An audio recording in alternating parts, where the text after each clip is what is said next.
Hey guys, tonight we drift into the cool pre-dawn hush of ancient olive groves, where the first pale light edges over gnarled branches and bathes everything in a soft, silvery glow.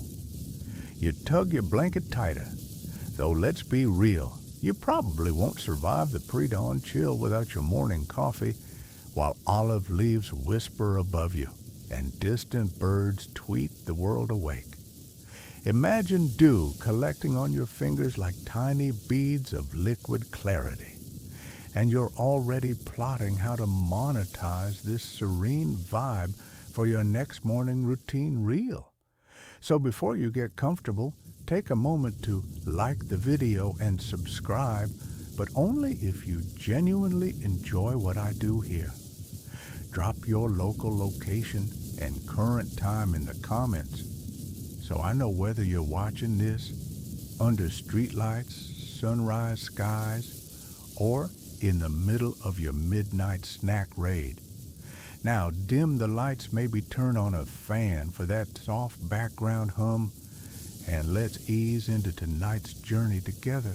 You drag your feet down a well-worn path carpeted with silvery dew, inhaling that unmistakable earthy scent of olives mixed with crushed stone. It's nothing like your kitchen when your roommate accidentally burns last night's pizza. It's gentler than microwaved leftovers, and yet it rouses your senses all the same. The air is so crisp, you swear you can taste it, like biting into a perfectly ripe apple that someone left on your pillow.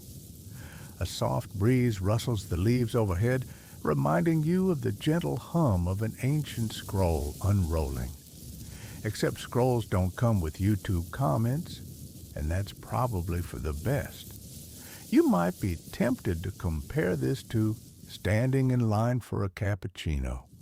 But trust me, those baristas have nothing on these olive tree guardians of knowledge. As dawn unfurls its golden fingers, you remember the first Olympic Games at Olympia, where athletes raced barefoot across dew-slicked fields to honor Zeus. Picture cheering crowds hushed by the early light, each heart pounding with hope and rivalry, soundtracked by olive leaves swaying overhead instead of vuvuzelas. In the Hellenistic world that followed, scholars borrowed that same spirit of competition, except instead of javelins, they lobbed philosophical questions. And yes, you've probably tried debating your partner over who left the toilet seat up. But this was on another level entirely, life-death, and whether your neighbor's pet goat could really appreciate Plato. Beneath those same branches, wax tablets carved on olive wood served as the semester's only Wi-Fi, no buffering, just pure ink-soaked bliss. Historians still debate whether the tiny droplets on olive leaves sharpened the mind or simply left scribes wrestling with soggy parchment. Meanwhile, you're wrestling with your phone's brightness settings at 5 a.m. At least the ancients had no distractions beyond the chirping cicadas. Here the world felt infinite, like standing at the edge of your screen before you click next episode. In the previous part, we glimpsed how this practice began, but now imagine pulling your cloak tight as the horizon blushes with promise. Each inhale brings hints of pine and rosemary, mingling with olive oil's faint, fruity sweetness. Nature's own essential oil diffuser, minus the spillage risk in your overambitious diffuser experiment. You might be tempted to scroll through your notifications, but out here, the only alerts are the soft creak of branches and the distant bleat of a goat who missed class. Close your eyes and picture yourself settling onto a low stone bench, sunlight flickering through leaves like a slow-motion strobe light at a rave only way less sweaty.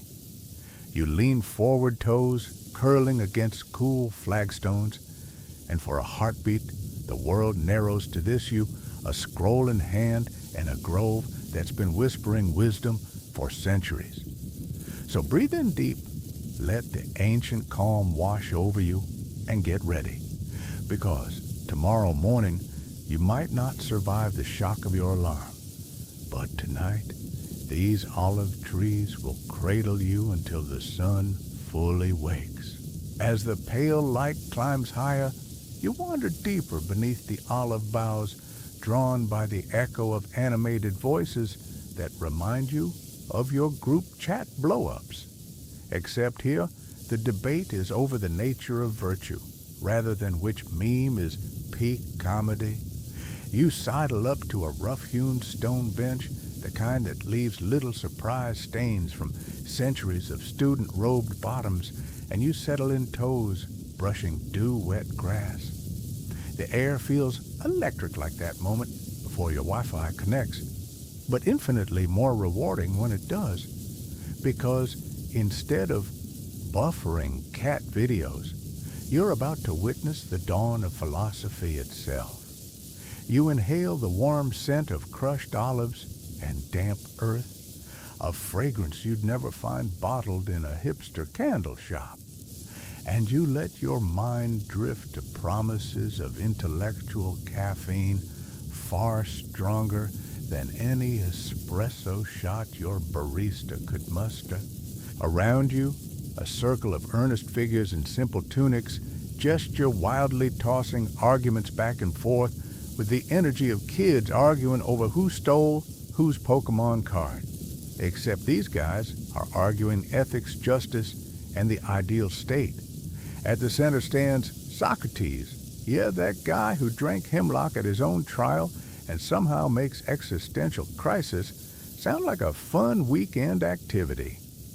He paces barefoot, oblivious to sharp stones, his beard flecked with morning dew, as he fires question after probing question. What is courage? Can one know good without knowing evil? You almost want to text your own friends. Dude, Socrates is asking the real questions here.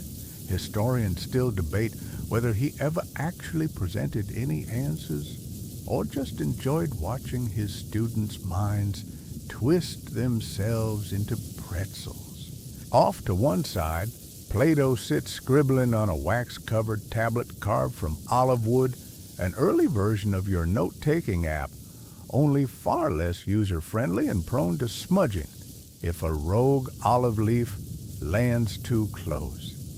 You crouch to peek over his shoulder, half expecting to see bullet points, hashtag your deep thoughts, or mindless doodles, but instead you find intricate diagrams of the ideal forms floating above stick figure bodies. It's strikingly similar to the way you sometimes diagram your plans for weekend brunch menus, except these forms are supposed to transcend mere pancakes and mimosas. A breeze rattles the leaves overhead, and you realize the grove itself feels like an amphitheater, nature's own auditorium, where stories, theories, and oddball analogies about horses and chariots come alive without a single PowerPoint slide.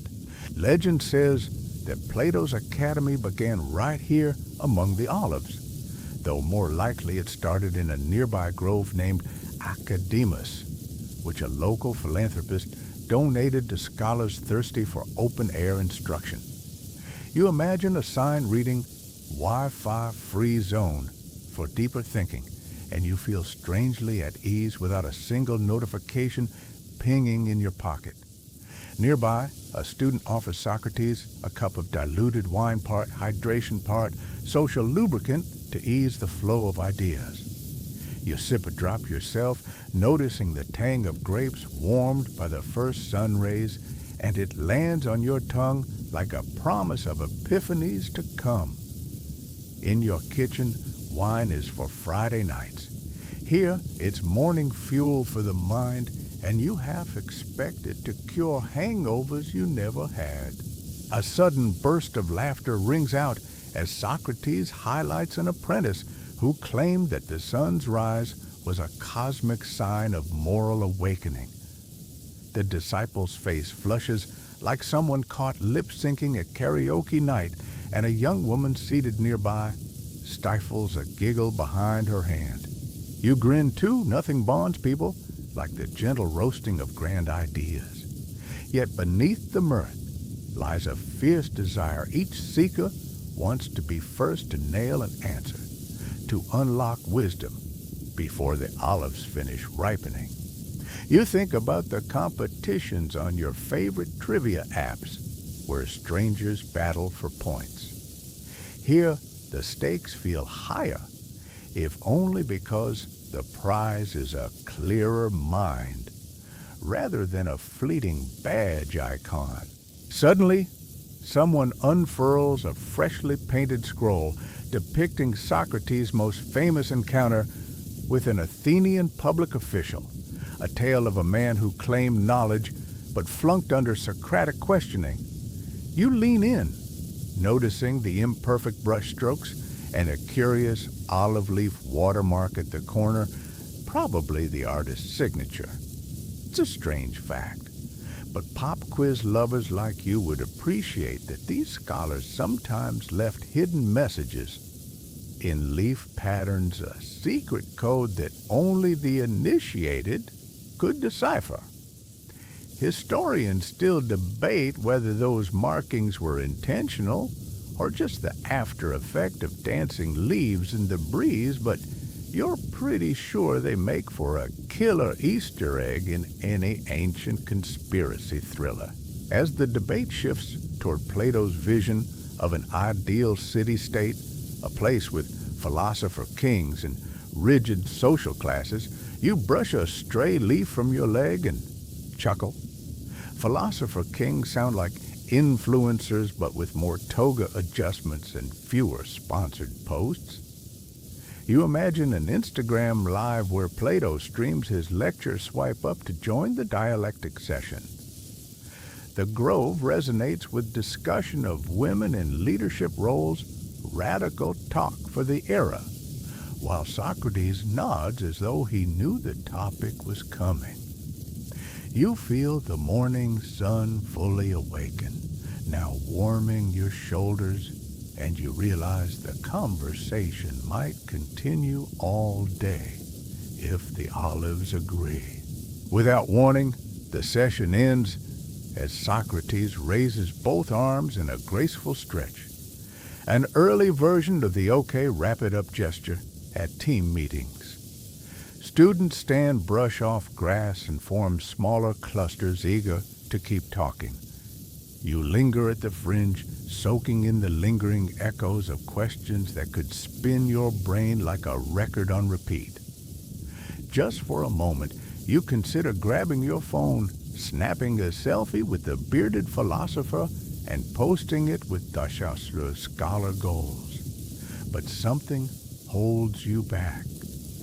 Instead, you tuck the memory into your mind's vault, where every sensation, crisp air, olive-scented breeze, laughter echoing, becomes part of your own personal lore. Above you, the branches whisper a final farewell as the scholars disperse toward the city's heart, where the agora awaits and fresh debates promise to ignite. You rise, shaking dew from your cloak, still buzzing from the intellectual workout, but oddly mellow at the same time, like you just finished a marathon and a meditation session all at once.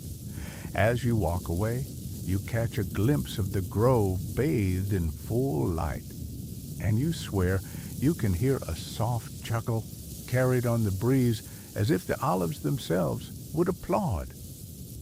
Remember that next time you complain about morning meetings, someone somewhere once argued the essence of truth before breakfast, barefoot among olive trees, fueled by nothing more than curiosity, and perhaps a dash of diluted wine.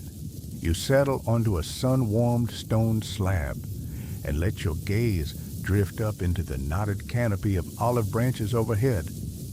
The soft patter of dew dripping onto dry leaves feels like a gentle percussion track, and you imagine it was nature's ASMR long before the term existed.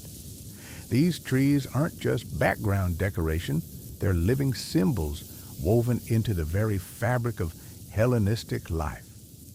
You can practically hear the whispers of poets who likened olive trees to benevolent guardians, their gnarled trunks standing watch over city-states as faithfully as any city guard. The tangy scent of green fruit and resin curls into your nostrils, and you remember that moment above when the grove's breeze carried hints of rosemary and thyme, a woodland cocktail that no modern diffuser could replicate. Stretching out your legs, you crack a wry smile at how often olive branches show up in our worst passive-aggressive memes today. In ancient times, however, presenting someone with an olive branch was no joke. It was a serious peace offering, a gesture so charged with goodwill that refusing it was practically unthinkable. Remember that myth of Athena racing Poseidon to gift Athens the finest symbol of prosperity. Athena won by planting the first olive tree, blessing the land with sustenance and sacred oil. Historians still debate whether that contest was originally a harvest ritual or a late-stage embellishment by Neoplatonists trying to boost civic pride, but either way, the story stuck, and with it, the olive's reputation as the arbiter between war and peace. You lean back, propping yourself on an elbow, and picture the first Olympic victor receiving a wreath woven from these very leaves. It wasn't just a crown. It was a wearable trophy of divine favor. The roar of the crowd at Olympia must have mingled with the rustle of olives overhead, each branch conspiring to consecrate athletic achievement. Today you might brag about your latest marathon time on social media, but those ancient runners wore their olive wreaths. Like ancient influencers, no filters needed. A stray leaf tickles your ear and you imagine it, carrying gossip from centuries past, a leafy courier of triumphs and tragedies alike. Venturing deeper into symbolism, you recall how olive oil served as more than culinary delight.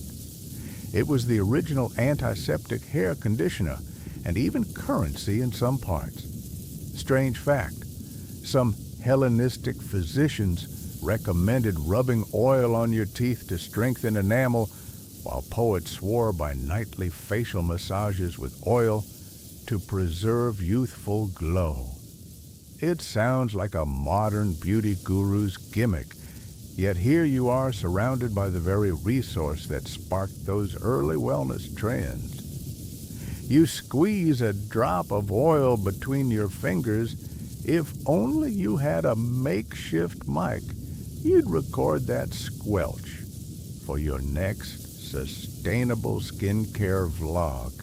Beneath the dappled light, you notice grooves in the bark where pilgrims carved tiny votive offerings, hearts' initials, cryptic symbols, asking the goddess Athena or local nymphs for protection. Some believed these trees housed spirits. Others thought leaving a scrap of cloth in the branches would bind a prayer to the sky. Oddly, a few of those cloth shards have survived in dry caves, giving us glimpses of ancient silk patterns. Historians still debate whether the practice began as fertility rites or as simple pinning of lost items. But the magic remains each tree, a living ledger of hopes, dreams, and secret petitions. Your stomach rumbles a reminder that money didn't buy breakfast for free under these groves. Farmers pressed olives for oil to trade for grains, textiles, and the occasional goat. You grin at the thought, What would it be like to barter olive oil on an app instead of swiping credit cards? You pull a small wax tablet from your cloak pocket. It's ridiculous. Lugging around a wooden notebook. Yet here, it feels fitting, like you're documenting this sensory feast with as much care as any Hellenistic scribe. You scribble olive symbolism. Peace, prosperity, protection in tiny script, then pause thinking how little your own grocery list compares. The breeze pulses through the leaves and your mind drifts to festivals honoring Demeter and Dionysus, where olive branches were draped around altars to bless the harvest season. You laugh at how college students still invent olive-themed nights. Olive Palooza, the olive jam, yet none capture the reverence of those ancient rites. They'd gather under the same canopy you're under now, humming hymns and passing jugs of oil around like ceremonial torches. You can almost taste the sweet peppery tang on your tongue, and you remind yourself that this oil would later fuel lamps extending learning sessions far into pitch-black evenings. A sudden shaft of full sunlight illuminates a cluster of gnarly roots. Each twist a geological story. You run your fingers along the exposed wood, feeling its rough texture, a reminder that even the most delicate leaves spring from stubborn, resilient roots. Much like your own quest for knowledge, the path is gnarled, often uphill, but ultimately grounding. You muse that perhaps that's why Hellenistic scholars chose these trees. Their tenacity mirrored the ideal student spirit. They were a living metaphor every time someone paused to rest, reminding you that roots both literal and intellectual matter. You lift your gaze back to the branches now alive with bees droning in morning traffic. It's easy to underestimate how integral olive groves were to daily life, from perfuming bathhouses to waterproofing ship hulls, and here you are appreciating their backstage role in history. You notice a tiny carved figure halfway up the trunk, a lunar symbol perhaps marking a menstrual ritual or calendar node. It's a strange detail, but to you, it highlights how people layered meaning upon meaning, turning simple trees into encyclopedias of culture. And as you stand a stretch dusting off your cloak, you catch the scent of freshly baked bread from a nearby hearth, a practical reminder that myth and sustenance grew hand in hand. You pocket your tablet, the wax cool against your palm, and turn for a last look at the grove standing sentinel. You feel a whisper of the past brush past your cheek like a soft olive-scented breeze saying, "Carry these lessons forward." Above the leaves murmur approval, and in that moment you realize the olive's true gift wasn't just oil or fruit, but a living symbol of connection to land, to myth, and to every curious mind that paused beneath its branches. You sink onto a low marble plinth carved with olive motifs and brace yourself for the morning's main event, a free-for-all of questions so sharp they could slice through your third cup of coffee. Around you, scholars cluster in semicircles, leaning forward like gossiping neighbors at the town well, but instead of chit-chat about harvest gossip, they spar over the ethics of power, the soul's immortality, and whether your neighbor's pet goat deserves citizenship. A gentle breeze stirs the leaves overhead, providing a soft percussion that drowns out any urge you might have to check your phone. You take a slow, deliberate breath, tasting the faint tang of olive oil still clinging to your fingertips. Think of it as nature's own hand sanitizer, if hand sanitizer smelled like Mediterranean sunshine. In the center of the grove stands an elderly scholar, his voice lilting as he recalls the trial of Socrates, an event so infamous that even today people quote the unexamined life is not worth living on their coffee mugs. That trial was basically the ancient world's version of a viral courtroom drama complete with emotional speeches, packed galleries, and a jury swingy enough to keep you on the edge of your tunic. You shiver with excitement, imagining yourself in the front row, popcorn in hand. Yes, you'd sneak snacks past all these philosophers if you dared. Historians still debate whether Socrates actually drank the hemlock out of principle or because someone lost a bet with him. But either way, the story endures, inspiring every open-air debate setup you see today. A younger student, cheeks flushed with enthusiasm, rises to challenge a definition of justice that sounds suspiciously like your aunt's Facebook rant about moral values. He paces barefoot toes, curled around the cold stone, and cites an obscure anecdote about a Spartan king who once refused a bribe of olive oil because he believed honesty was worth more than a barrel of liquid gold. Strange fact, that king reportedly built his throne from olive wood so fragrant that visiting dignitaries could smell integrity the moment they entered the room. You suppress a grin you wouldn't mind a throne that doubles as an essential oil diffuser, though your landlord might object to drilling holes in your apartment ceiling. Laughter bubbles up when someone references Diogenes of Sinope, the cynic who famously wandered with a lantern at noon searching for an honest man. You almost snort, imagine carrying a flashlight around a dusty grove at dawn, looking like the world's most dedicated lost hiker. Yet here, tales of Diogenes fuel a lively side debate. Is cynicism a logical extension of skepticism, or just an early form of brutal sarcasm? A gust rattles the branches, and you swear the leaves are winking at you, egging you on to take a stance. If only you'd brought a notepad, your wax tablet is buried in your pack, and you'd hate to miss a quotable one-liner. On your left, a group dissects Plato's noble lie, that controversial idea that rulers might need to spin some moral fibs to keep society stable. One speaker argues it's just political spin, pretty much the world's first influencer marketing campaign, while another insists it borders on outright brainwashing.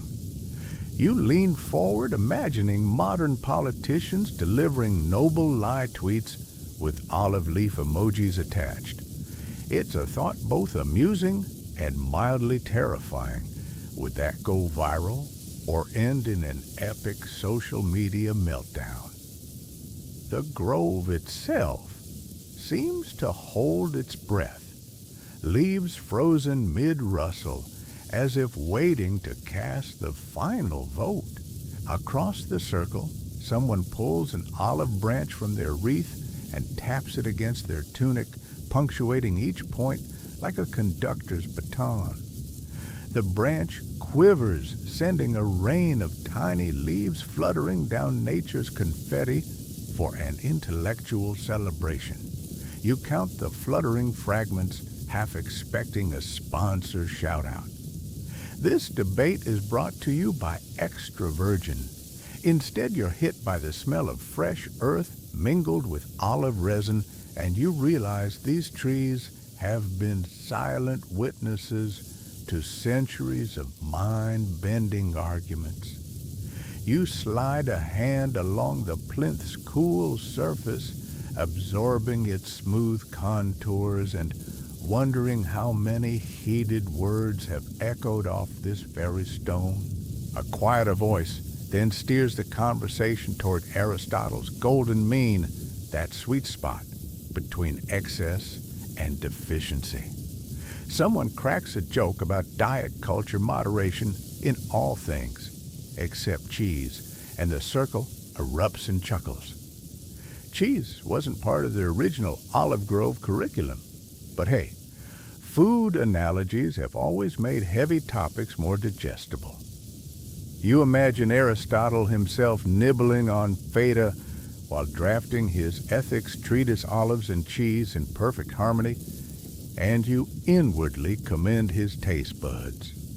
Historians still debate whether Aristotle actually endorsed small wine toast during lectures, or if that's just a later embellishment by inebriated admirers, but it gives you a vivid mental image either way. As the sun climbs higher, the grove's acoustics transform, shadows shift, and the heated words gain a sharper edge. Philosophers begin to move in tight-knit duos, whispering rebuttals with the intensity of competitive chess players. You feel a tingle in your scalp like your own neurons are unfolding. In real time, primed for a mental sparring match. You know, you could never win. Yet, the exhilaration is addictive. You think of your last online debate where you lost track of your point and ended up arguing about pizza toppings. Here, at least, the topic is weighty enough to make you feel like you're bulking up your brain cells. Just as you're soaking in this intellectual sweat, a scribe crosses the circle, collecting quick jottings on olive wood tablets, an analog Instagram feed, if you will, capturing the highlights before they fade like stories after 24 hours. You lean over to study his handiwork and spot a curious symbol that looks like an olive pressed into a spiral. Nobody seems to notice. Perhaps it's the scribe's signature or a secret code among the Philosophers' Guild. You tuck that detail into your memory vault. Future trivia night might hinge on it. The morning concludes with a final volley, a debate over whether true friendship is based on utility pleasure or the highest form of virtue. Someone brandishes a branch like a microphone, delivering a passionate monologue that draws nods and furrowed brows alike. You sit back, wiping a bead of sweat from your brow. You didn't expect intellectual discourse to be such a workout. As the group disperses, the grove falls into a hushed reverence, as if the trees themselves are pondering the morning's revelations. You rise, brushing a stray leaf from your shoulder, and give a silent salute to the olive wood bench that bore witness to your greatest mental gymnastics yet. You step away, each footstep cushioned by a carpet of fallen leaves, and feel the spark of ideas glowing in your mind like embers ready to ignite.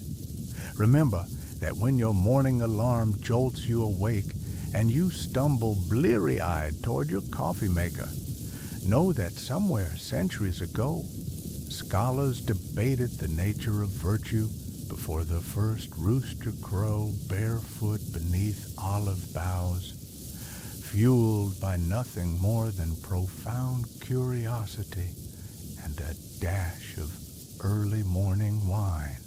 You pad down a narrow stone stairway that leads from the olive grove into the bustling heart of the city, ducking beneath low-hanging branches that seem to wave goodbye with each step. The soft crackle of leaves underfoot gives way to the rhythmic clip-clop of horses' hooves and the murmur of dozens of conversations merging into a living tapestry of sound. You inhale, and the air transforms where moments ago you tasted dew and resin. Now you detect the tang of salted fish, the warmth of freshly baked barley bread, and a faint whiff of goat milk cheese wafting from a nearby stall. It's like stepping from a silent meditation into the climax of your favorite travel vlog. Only here, there's no skip ad button, and the city itself is the main attraction. The city square, known to all as the Agora, unfolds before you, like the planet's earliest open-air conference center.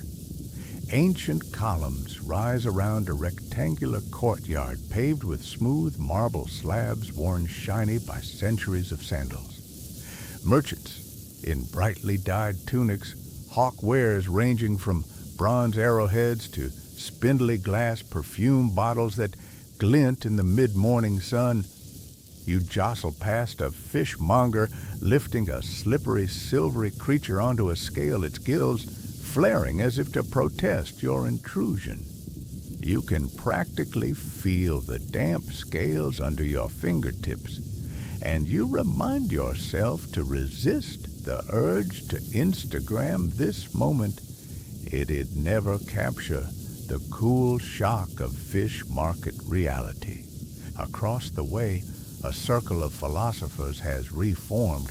Beneath a colonnade, the same spirited debates from the olive grove now migrating indoors like a troupe of traveling actors. You join them, brushing stray flower dust from your cloak, and settle onto a ledge carved with dedication inscriptions to Athena. A philosopher with a silver-threaded cloak stands to speak, invoking the recent dedication of the Temple of Hephaestus. At the edge of the Agora, a grand event attended by thousands of citizens just last festival season. You remember that procession, priests carrying burning torches, dancers swirling in woolen robes, the clamor of trumpets echoing off temple walls. It was the ancient world's version of a block party grand opening, complete with free olive oil soap giveaways and a side of political speeches. Historians still debate whether the ceremony was timed to coincide with the equinox or simply scheduled whenever the Potter's Guild finished draining its vats of clay. Either way, it was unforgettable. A nearby vendor beckons you over, offering a tiny ceramic flask filled with dark, pungent olive oil infused with thyme. You tip it back and feel the oily tang coat your tongue like tasting liquid sunshine among a sea of metallic fish odor. You concede that the grove's olive oil was a luxury, but here in the Agora's heart, it's the star ingredient in everything from lamp fuel to lip salve. You spread a drop on your palm, rub your fingertips together, and sniff the herbal aroma. It's like the world's most sophisticated hand sanitizer ad, minus the foam. As the philosopher launches into a spirited critique of Plato's Republic, you glance up at the frieze above him, a carved relief of warriors and scholars mingling under bent columns. The artistry captures a strange fact you never noticed before. One scholar is depicted with an owl perched on his shoulder, clutching a tiny scroll in its beak. Some say that owl was the real mascot of Athens, silently ferrying messages between teachers and students. Others claim it was a later addition by the sculptor who had a secret obsession with nocturnal pets. Historians still debate whether that owl symbolized wisdom or just the sculptor's fondness for hungry, hooting roommates. You lean forward, feet swinging above the mosaic floor, and the philosopher's words wash over you, debates on justice, governance, and the role of pleasure in the good life. It echoes the morning's open-air dialectic, but now amplified by the clatter of the marketplace. You can almost taste the irony. The same city that joyfully traded goats and garum here would also punish impious orators who strayed too close to political taboos. It's the original iron law of social media: have a hot take, but don't offend the wrong crowd. A sudden shout behind you draws your attention to a cluster of young orators practicing public speaking contests, a bit like your cousin's weekend karaoke battles, minus the off-key notes and plus a healthy dose of philosophical jargon. One youth stands on a step platform waving a scroll like a modern-day TED Talk, insisting that true happiness comes from living in harmony with reason. Another retorts that beauty and art hold equal sway over the soul, causing a ripple of applause from passing tradesmen. You applaud too, though you suspect neither speaker is as self-confident as your barista belting out pop songs on Friday nights. You wander toward a row of carved stone benches lining the marketplace's edge, each breathless debate punctuated by the clang of a blacksmith's hammer from a nearby forge. The heat from the forge drifts over to you, mingling with the sharp bite of the smith's sweat and the metallic tang of cooling iron. You marvel at the sensory overload the grove offered tranquility. But the agora is a multi-layered live stream: noise, smell, movement, argument, and laughter, all colliding in perfect organized chaos. Nestled between a bread stall and a pottery stand, a young scribe dips a reed pen into ink made from suspended olive soot, a dark, inky brew that stains fingertips for days. He's jotting quotes from the debate onto a scroll destined for the city archives. You peek over his shoulder and note one line: true knowledge is born of questioning every assumption. You grin, picturing that quote on a Today's coffee mug, or a screen printed on a tote bag, perennial merch for those who crave a hint of antiquity in their daily grind. Above, the sun climbs to its zenith, sending sparks of light dancing across bronze statues of gods and heroes. You recall how the Panathenaic festival filled these streets with processions, athletic contests, and musical competitions, a cultural Olympics every 4 years. Citizens wore embroidered cloaks, children waved olive leaf wreaths, and bakers crafted honey-glazed buns shaped like owl heads. That festival was the ancient world's mega event, a blockbuster that drew visitors from all corners of the Mediterranean. You sigh, imagining modern influencers live streaming the games with hashtags and geo-filters. It'd be chaos, but a lot of fun. A merchant hawking dyed textiles drapes a swath of royal purple cloth across a low pillar, then invites curious shoppers to touch the soft, expensive fabric. You run your palm along it, feeling threads spun from the silk trade with the East, a reminder that the agora linked not just local crafts, but global networks too. Spices from Persia, papyrus from Egypt, and pottery from the Black Sea, all mingled here, each stall a node in an ancient Amazon marketplace. You picture your own world of online shopping, 2-day shipping, one-click checkout, and chuckle at the thought of horses hauling crates of olive oil amphora coast to coast. As midday heat seeps into the pavement, the crowd begins to thin. You step away from the marble benches, brushing stray barley kernels from your sandals.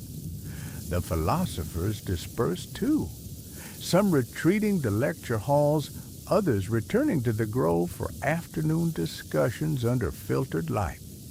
Before you follow them, you pause at the city's main fountain, a wide basin carved from a single block of limestone, its water as clear as melted glacier snow. You cup your hands, scoop a drink, and taste the cool stream that has quenched Athenians for generations. It's simple, unadorned and perfect, like knowledge at its purest. You rise, shake droplets from your hands, and look back at the agora, now quiet, except for a lone peddler packing up his stand. The storefronts glint in the sun, and you could almost hear the olive tree choir from the grove mingling with this urban chorus of life. You step forward, ready to rejoin the scholars under the trees, carrying with you the agora's energy, its noise, its commerce, its unending flow of ideas. Remember that next time you gripe about traffic jams, you're following in the footsteps of thinkers who turned this very chaos into a classroom without walls. And deep down, you know you wouldn't have it any other way. You rise before dawn the next morning, slipping out under a sky still ink black and laced with distant stars, the memory of the agora's bustle fading behind you like an old scroll rolled shut. Your sandals crunch over pebbles as you approach the olive grove's edge, where the first hint of color smudges the horizon, a bruised purple melting into pale gold. It's quieter here than last time, the only soundtrack a soft susurration of leaves and the faint hum of cicadas lingering from yesterday's heat. You pull your cloak tighter because, let's be honest, you probably won't survive these chillier dawns. Without it, then, tiptoe past the gnarled trunks toward a cleft in the trees where a dozen scholars have already gathered. They stand in a loose semicircle around a simple stone gnomon, a vertical pillar whose shadow will map the sun's climb like a cosmic timeline, while others carefully adjust shallow bronze bowls filled with water. Early water clocks are set to drip equal measures and measure the night's last breaths. The air tastes like expectation, crisp, earthy, and flecked with the faint tang of olive resin still clinging to bark. You inhale deep, feeling the chill slide down your throat, then find a smooth rock to squat on, eyes fixed on the horizon's glow. Above you, Jupiter still gleams a bright, steady beacon in the fading sky, and Venus flares like a playful wink. The lead astronomer, her voice a soft murmur that would shame any modern ASMR channel, points out constellations you thought only existed in late-night fantasy RPGs. Orion rising just above the grove's edge, Taurus's horns grazing the tree line, and the Pleiades shimmering like a cluster of ancient jewels. You scrabble for your wax tablet, desperately sketching crude dots connected by shaky lines, half hoping to reproduce it on your next Zoom call, though nothing short of a real constellation diagram will impress your meteorology group chat. A strange fact surfaces in the hush. Some Hellenistic scholars use snail shells to rotate models of the heavens, their spirals mirroring the Milky Way's band across the sky. It sounds like the world's most delicate fidget toy, but it served as an analog planetarium that fit in a scribe's satchel. Historians still debate whether those snail shell orreries were precise teaching tools or clever novelties to woo wealthy patrons. But either way, you'd pay good drachmas to see one in action, assuming you could keep your fingers steady. The gnomon's shadow begins to shrink, creeping toward its smallest angle as dawn approaches true sunrise.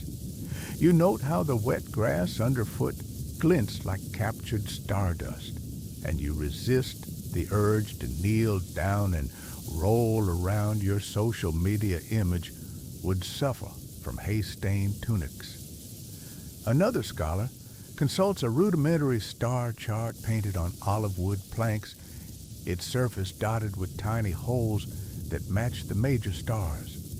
When held aloft, lamplight from a hidden oil lamp once made those holes glow like pinpricks in a night veil. You half expect someone to shine a lamp now and create a mini sky above your head. Philosophy meets party trick, but the grove holds onto silence. A student measures the height of the gnome's shadow with a bit of string marked in equal segments, then jots the data onto a parchment scroll. You lean in, catching the scratch of reed pen against papyrus. There's talk of astronomer Eratosthenes using similar methods, not here but in far-off Alexandria, to estimate Earth's circumference by comparing shadows at different latitudes. You shiver, imagining him pacing between wells at Siena and Alexandria, clutching his scroll all before breakfast. Historians still debate whether he braved desert vipers on that mission or hired local guides. But you can't deny his curiosity was epic, literally spanning the known world. Soon, a pale pink ribbon of dawn unfurls at the horizon, and the gnome's shadow shrinks to a mere whisper. One scholar whispers, now, and dozens of eyes lift skyward, tracking the sun's first sliver. You blink against the sudden brilliance heart. Skipping, it's like pressing play on a celestial premiere, only the trailer was the entire night sky. The moment the sun clears, the olive tops, ripples of astonished gasps, drift through the circle. You feel warmth spill over your face, the kind that promises renewal and gives your cheeks a rosy glow. No artisan's blush could match. In the radiant afterglow, someone opens a small amphora of olive oil whispered to be infused with calendula, meant to soothe the skin after exposure to harsh morning light. You dab a drop onto your wrist, rubbing it in, and it smells like sunshine, distilled floral green, slightly peppery. You tease that it's basically the ancient version of SPF, minus the slip-resistant gel. The grove seems to approve leaves rustling as if casting a round of applause. A hush settles again as the astronomers unpack a wax cylinder engraved with a lunar calendar each month marked by a symbol of the goddess Selene. They unfurl it against a nearby rock face, and by matching the current moon phase to its carved glyphs, they predict the next eclipse month. You squint, trying to align the waxing crescent you glimpsed last night with the cylinder's iconography. It's like solving a giant cosmic crossword puzzle, only the clues come from sunbeams and dripping water. A final tally of notes and charts concludes the session, each scholar filing away their instruments. With the same care you handle your phone before bed. You rise, stretch, and shake dew from your cloak. Above the olive branches glow gold hope and knowledge fused in leaf and bough. You tuck your tablet into your cloak pocket, heart buoyed by the wonder of it all, and wonder if any rooftop observatory today could deliver such a visceral thrill. As you leave the grove for the city gates, mind brimming with orbits, angles, and future mysteries, you step into the new day fully alive. Remember that next time you groan at your alarm before dawn somewhere centuries ago, someone measured the earth by a pillar's shadow and felt every sunrise as a revelation. And maybe, just maybe, that's the real lesson these olive trees have been whispering all along. The universe you thought was far away lives right above your head, waiting to be traced by the tip of a simple stick. You slip back beneath the olive canopy, as the city's midday clamor fades into a distant hum, trading the agora's citrus-laced heat for the grove's shaded coolness. Here beneath branches heavy with ripening fruit, the morning's debite gives way to a different ritual healing. You sink onto a smooth, moss-flecked slab of olive wood, its surface still warm from the sun, and inhale the heady blend of earth and resin. It smells like a natural apothecary minus the harsh sting of vinegar you once accidentally sniffed in a modern pharmacy. A soft breeze stirs, carrying a faint herbal note from nearby thyme bushes, and you lean back ready to witness the medical arts practiced as a sacred rite among these trees. At the grove's center, a semicircle of patients reclines on low stone benches, each clutching a leather pouch of medicinal herbs valerian, for sleep juniper berries, for digestion, and the star of the show, fresh olive oil. You remember reading about Hippocrates wandering these groves on the island of Kos, carrying a leather satchel that jangled with alabaster vials. Today, his followers gather here to follow his dictum, "Let food be thy medicine, and medicine be thy food." You might chuckle, thinking of your own attempt to cure a hangover with avocado toast, but here it feels wise, almost mystical. A healer in a simple linen tunic, his hands stained faintly green from crushing herbs, approaches you, offering a small dip in an olive wood bowl. You dip your fingertip into the oil, noting its silky viscosity as it coats your skin. It glides like the perfect moisturizer you wish you'd packed, leaving behind a faint peppery tang that warms your senses. He murmurs, "Apply this to your temples for clarity," and you follow his suggestion, massaging the oil with gentle circular motions. The fragrance seeps into your pores like a whisper, melting away any lingering tension from your shoulders. A hidden microphone couldn't capture a purer ASMR track. Nearby, someone arranges poultices of ground olive leaves mixed with barley flour and honey over open wounds, a remedy both antiseptic and soothing. You wince as you watch a volunteer press the paste onto a crimson scrape, the cool paste hissing softly against bare skin. A fellow observer nudges you and quips, "It's like slapping a medieval face mask on a paper cut, and you can't help but smile at the thought." Strange fact, some practitioners even stirred vinegars with ash from burned olive branches, believing the resulting paste sped healing. Historians still debate whether that concoction was truly effective or simply a desperate innovation when other ingredients ran dry. Either way, you appreciate that these healers embraced trial and error long before clinical trials existed.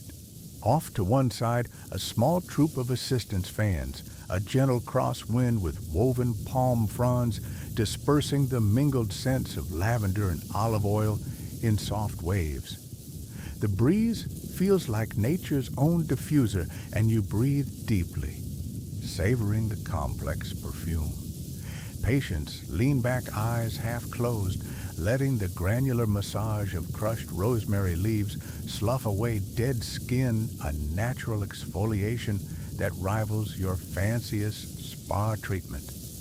You wonder if Cleopatra would trade her milk baths for a rosemary and olive scrub. After all, it's less dairy, less stink, and more forest floor chic. The lead physician steps forward, raising a bronze vial etched with the serpent-wrapped staff symbol, an early RX, if there ever was one. He pours a drop of opiate-infused wine into each patient's cup, a sweet, heavy vintage that blunts pain and eases anxiety, without knocking you out cold. You sip carefully, the wine's warmth seeping into your chest like a friendly hug. And you're tempted to admit you've never tasted anything so comforting before breakfast. He instructs you to walk slowly through a nearby olive row, believing that gentle movement stimulates circulation and lymphatic flow. You rise, feeling a pleasant lightness, and take a few steps, toes sinking into the soft earth, the grass brushing between your sandals. A soft chant rises from the grove's edge, a simple incantation of words from the Hippocratic corpus, offering thanks to the divine forces believed to animate living bodies. It's not religious, so much as an appeal to nature, invoking the healing spirits thought to dwell within each tree and root. You close your eyes, letting the chant's low hum resonate in your chest, and imagine your own aches dissolving like morning fog. If Spotify had a playlist for ancient healing rituals, this would be track one, no skip permitted. As you wander back to the healing circle, you pass a set of shallow trenches filled with warm water infused with crushed olive pits. Healers instruct patients to soak their feet for 15 minutes, believing this draws toxins from the body, an early detox step that you're pretty sure modern influencers would hashtag a feet-first detox. You dip your toes in squealing at first at the surprising warmth, then settling into contentment as the earthy oils coat your skin. A companion beside you sighs, "I could fall asleep right here," and you agree nothing soothes like warm water and botanical bliss. The physician counts down the ritual 3 breaths, 3 sips of oil wine elixir, and 3 mindful steps toward the grove's heart, each accompanied by a whispered intention, health, clarity, renewal. You follow along feeling oddly present, as if time has slowed to match your heartbeat. Every inhalation feels sacred, each exhalation a release of worry.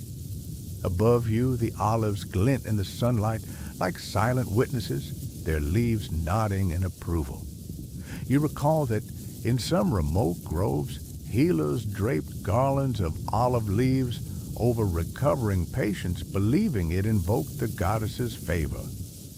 Historians still debate whether those garlands held any supernatural power or served as simple morale boosters, but you've never felt more uplifted. At the ceremony's close, the healer offers a final blessing, a spritz of water from a sacred spring mixed with a few drops of olive resin tincture. You feel the mist settle over your face in a cool veil, carrying with it a faint citrus undertone that livens your senses. You wipe your lips, savoring a final whisper of time and green wood. For a moment, the grove falls into silence, the only sound your own breathing, steady and calm.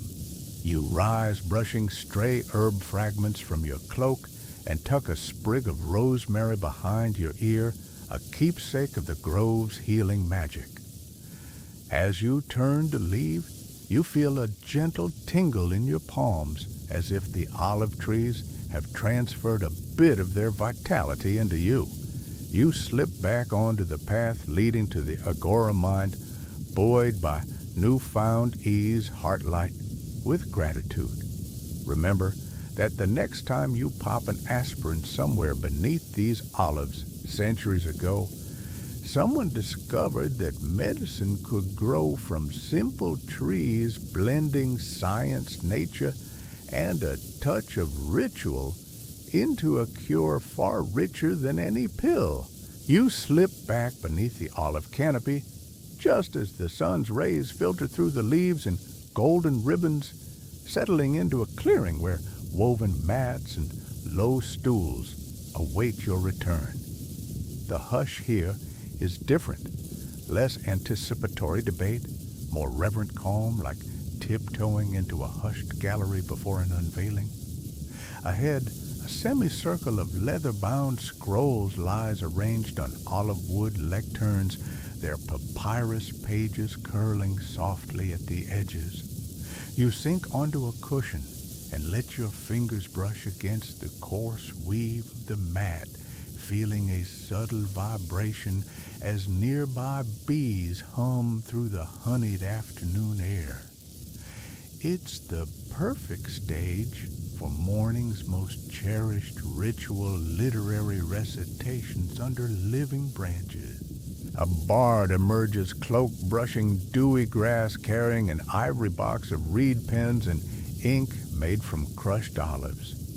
She clears her throat with a polite cough, though you suspect her vocal cords are tougher than your roommate's during karaoke night, and raises her scroll. The air carries a faint scent of ink and resin, mingling like two artisanal perfume notes you'd pay a fortune to sample. You lean forward, toes curling against the cool mat, and notice the scroll's elaborate borders etched with spiraling olive leaf motifs. Somehow, even the stationery here feels charged with mythic promise. As she begins to chant the opening lines of Homer's Iliad, her voice ripples through the grove like silk being unfurled.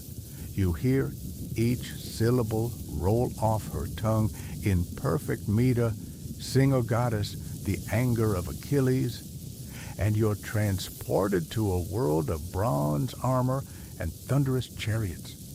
The distant clip-clop of hooves and clamor of Argive warriors seem to echo faintly through the leaves, as though the grove itself has become an amphitheater for epic warfare.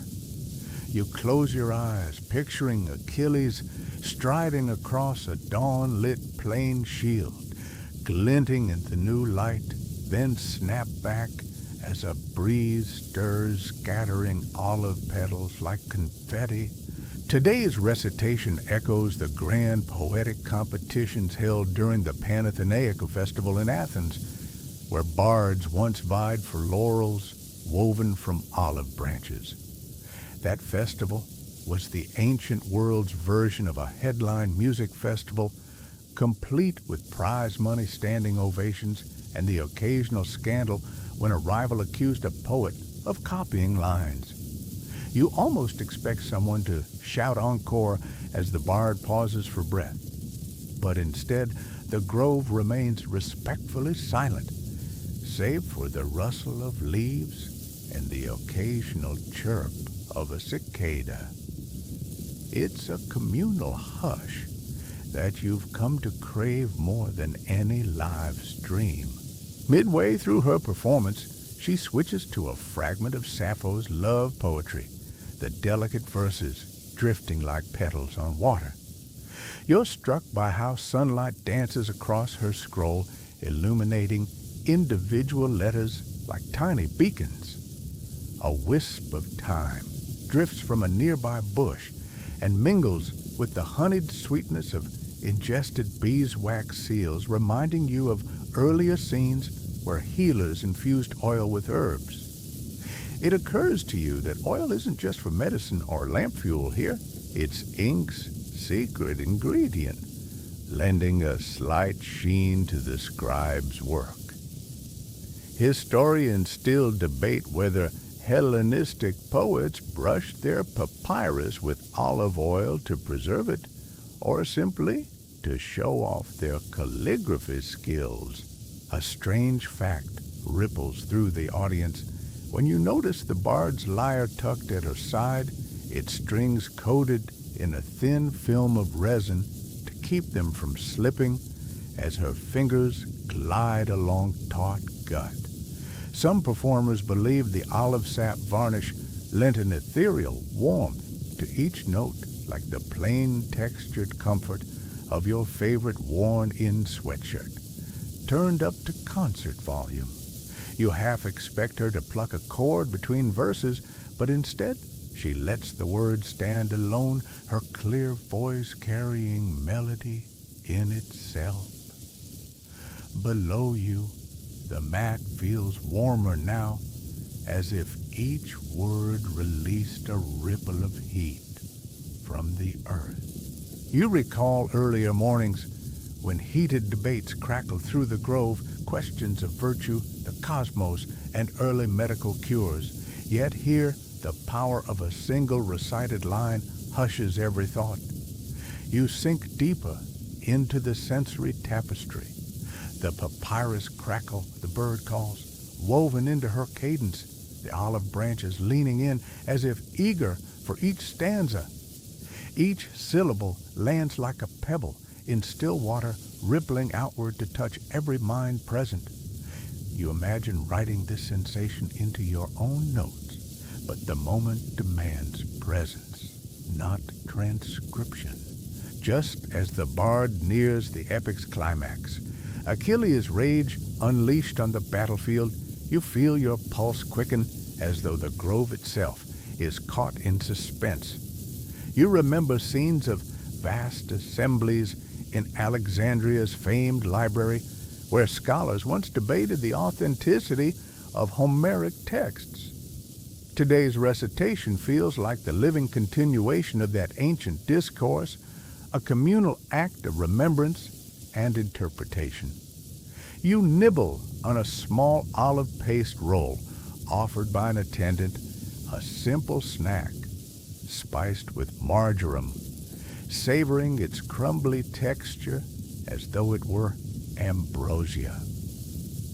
The mixture of oil, grain, and herb sends a complex harmony to your palate, grounding you in the moment. As the finale approaches, she recites Hector's farewell to Andromache, a tender scene rendered against the backdrop of war's cruel inevitability. The grove seems to hold its breath, each leaf suspended in mid-rustle. You hear a companion sniffle softly. No judgment. This is high-grade emotional theater, and you feel a lump in your throat, too. It's a strange contrast, stoic olive trunks witnessing tearful declarations of love and loss, reminding you that these trees have absorbed centuries of human drama. She ends on a whispered refrain, letting the last lines hang in the warm air before rolling her scroll closed with a flutter, like a bird folding its wings. A gentle applause ripples through the audience, palm against thigh, fingers brushing branches in a subtle ovation. You remain seated, letting the echo of her voice resonate in your chest, your own heartbeat settling into a slower rhythm. Moments like this fuse mind and body, story and senses into a single, unbroken fabric. You rise gingerly, passing your hand over a weathered bark knot, a tactile bookmark of this living library. Ahead, the path back toward your next gathering waits, where scholars will dissect what you've just heard, as they did with every lesson under these trees. You tuck the lingering scent of ink and olive oil into your memory, a sensory bookmark that no future like or subscribe can replicate. Remember that sometimes the purest lessons aren't dissected in textbooks or lectures, but whispered by a lone voice beneath olive boughs, weaving history and poetry into a lullaby for the curious heart. You settle back beneath the olive canopy at your usual clearing, the late morning light filtering through leaves and painting dancing patterns on your wax tablet. Today's lesson isn't about lofty theories or epic recitations. It's a hands-on dive into the quirky classroom tools that made Hellenistic education tick.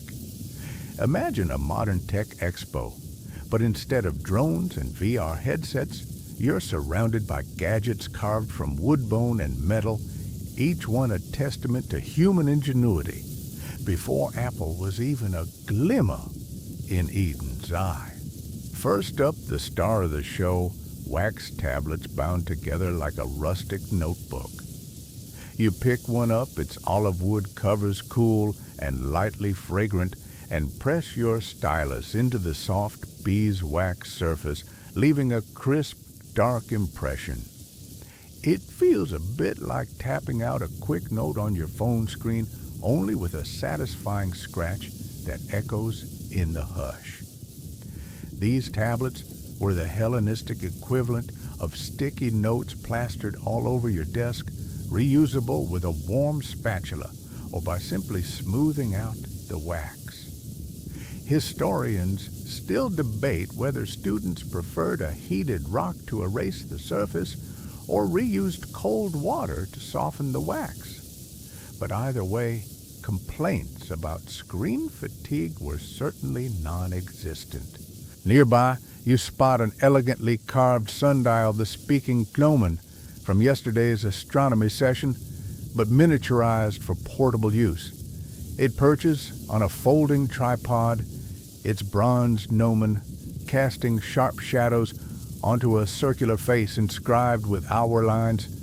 It's the ancient world smartwatch. Glance down, and you know the time without begging a busy slave or sniffing the air for incense-burned cue points.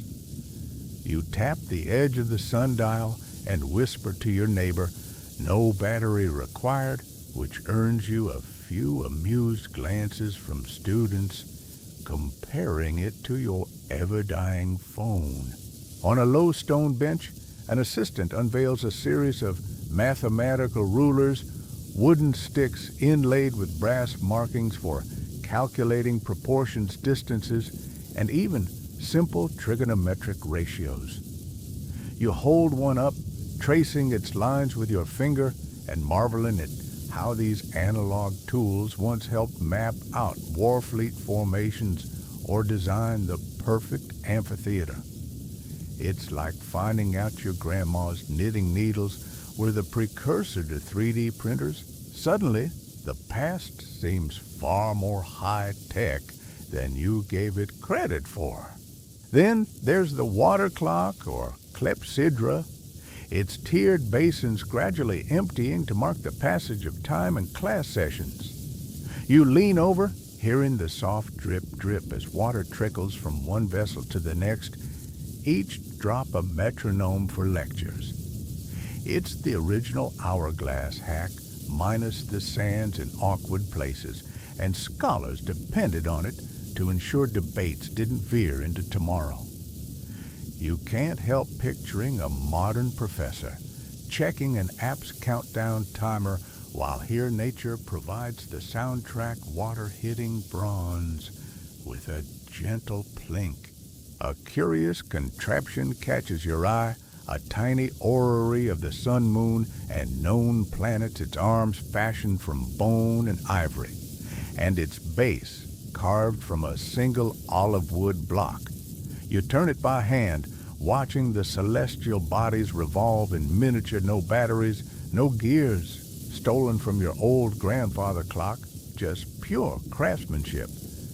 Strange fact, some orreries use snail shells for the planetary gears, their spirals perfectly echoing the sphere's orbits. Historians still debate whether those snail shell mechanisms were widespread teaching tools or rare novelties prized by only the wealthiest academies. But either way, they'd make a killer conversation piece at any cocktail party if cocktails existed. Your gaze drifts to a line of papyrus scrolls bound in olive bark twine manuals on rhetoric, logic, and geometry, each housed in a carved wooden tube. These scroll cases kept precious texts safe from moisture and curious rodents. The latter apparently as fond of papyrus as your cat is of shoelaces. You handle one, gently feeling the subtle vibrations of the bark grain under your fingertips, and imagine unrolling Aristotle's Poetics as easily as opening an e-book, if only without the glare. A hush falls, as a teacher plucks a reed stylus dipped in olive oil ink, a dark viscous fluid that doubled as a lubricant to prevent the reed from splintering. She writes a line from Euclid's Elements in flowing script. Things that are equal to the same thing are equal to each other, and hands the tablet to a student for copying practice. You lean in and smell the faintest hint of burnt thyme mingling with the ink's metallic tang, a whiff that might rival any artisanal coffee blend. It's momentarily disorienting. Your morning latte never smelled so scholarly. Behind you, a carved olive wood abacus sits ready, its rows of wooden pegs sliding through grooves to teach arithmetic before anyone thought to invent a touch-screen calculator. You run your thumb along the pegs, counting out a quick sum, and the simple tactile motion feels more satisfying than tapping on glass. You joke to your neighbor, bet my phone can't survive a rainstorm like this, and for once it rings true. There's an unspoken joy in analog reliability.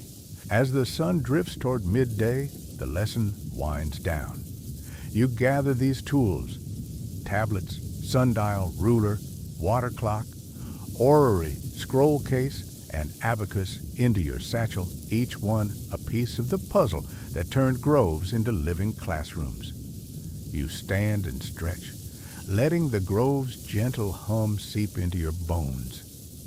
Remember that while today's education wars rage over smartboards and VR headsets, somewhere beneath these ancient branches, scholars built their knowledge on olive wood tech that required no updates, no subscriptions, and no charges, just curiosity, craftsmanship, and a dash of olive oil ingenuity.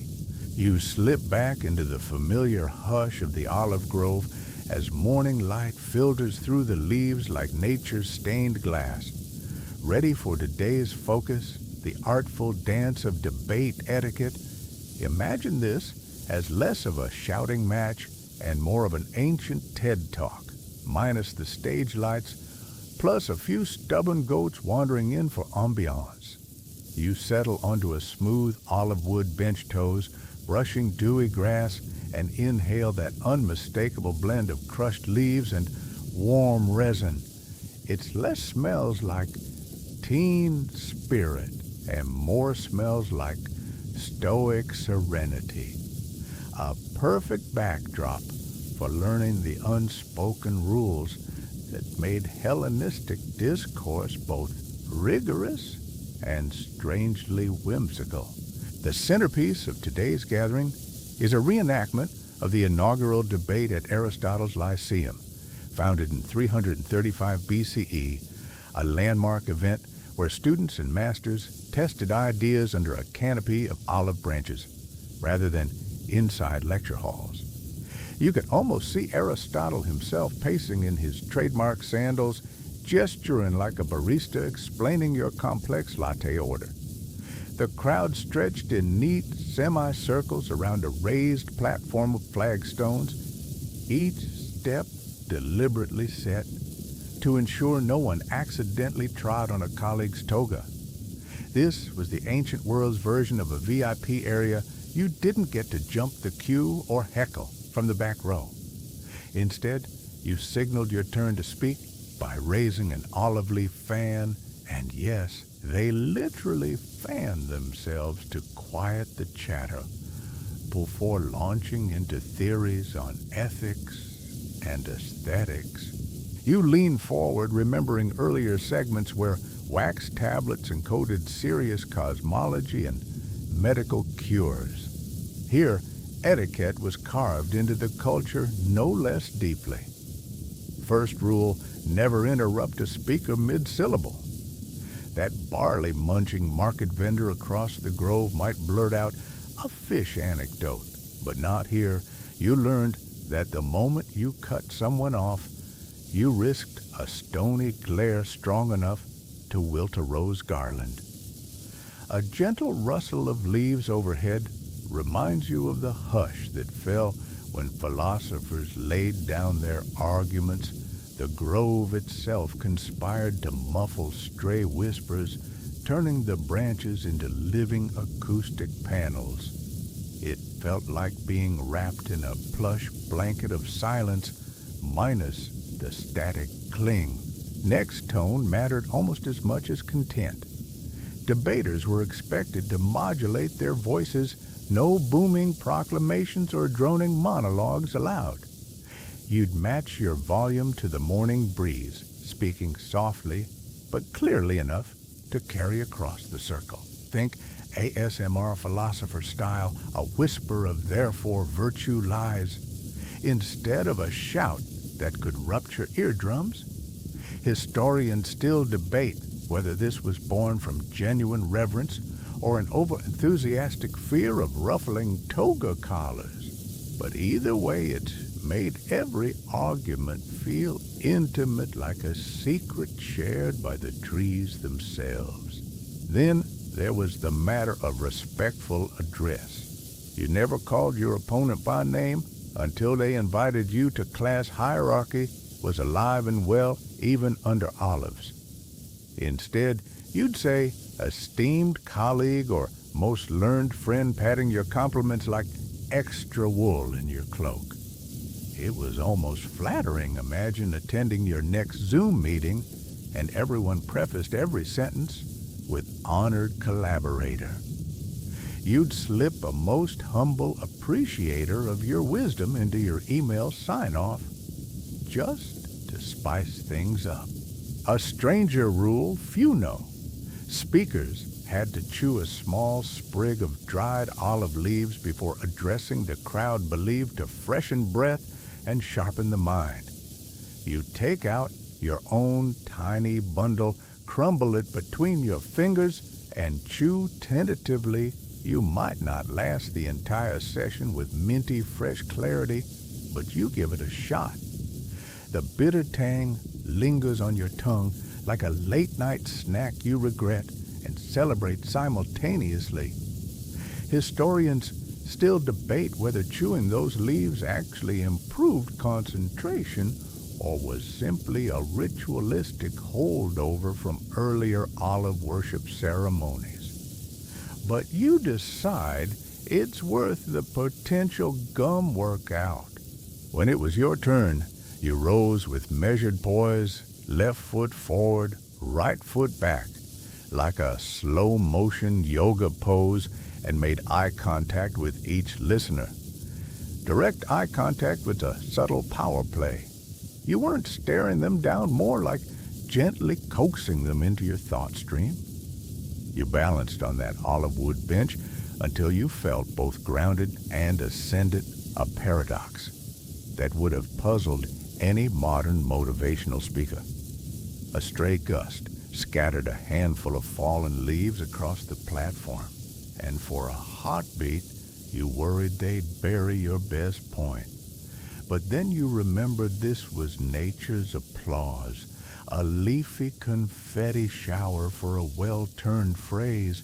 As you delivered your argument, say on whether pleasure or duty formed the truest path to happiness, you sprinkled in a few well-timed jokes, because even the Stoics appreciated humor. You likened duty to cleaning your roommate's never-ending pile of laundry, noble, necessary, and guaranteed to test your patience. Laughter bubbled around the circle, carefully contained, like a pot simmering just below the boil. Etiquette demanded you never provoke outright derision, only warm chuckles that nodded toward agreement. Too much laughter, and you risked being dismissed as a jester rather than a scholar. Too little, and you'd seem humorless, like a tax collector at a festival. Interruptions, when necessary, followed a formal process.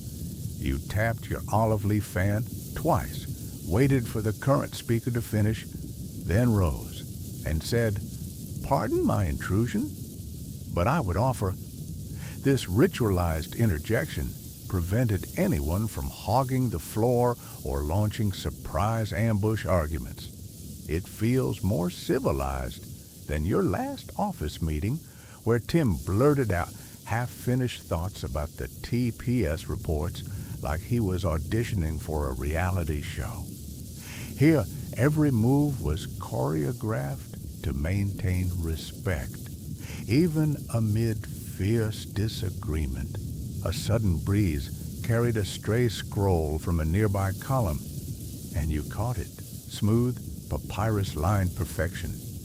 It happened so quietly, you half expected an olive sprite to applaud you. But etiquette forbade waving it around.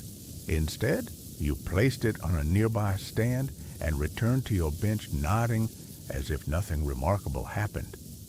This small act of composure earned approving murmurs from nearby scholars. Imagine if dropping your PowerPoint remote earned applause at your next presentation. Now that's incentive to keep your slides in hand. As the session neared its close, a designated moderator, a scholar chosen by lot, summed up the arguments in a balanced half-hour recap called the Olive Précis. He stood beneath an especially venerable tree, its trunk so thick it might have been older than most attendees, and delivered his summary in measured phrases. You leaned against its bark for support, feeling the ancient grooves under your fingertips. The précis ended with a final flourish. Each debater offered a brief reflection on what they learned a humble coda that turned competition into collaboration. At the end, everyone lowered their olive leaf fans in unison, a silent salute to the grove and to each other. The leaves fluttered, releasing a final whisper of fragrance that felt like the grove's own signature.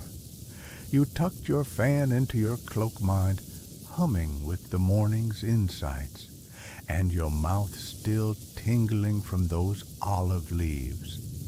Rising, you brushed dew from your garments and gave a final nod to the assembly, a ritual handshake of thought and leaf. You wander away from the platform stones crunching underfoot, and for a moment you pause by a small pool where the grove's water clock still drips. You watch each drop fall with newfound patience, remembering that good debate isn't about speed, but precision, respect, and a dash of humor, much like balancing on a cool marble bench under these timeless olive branches.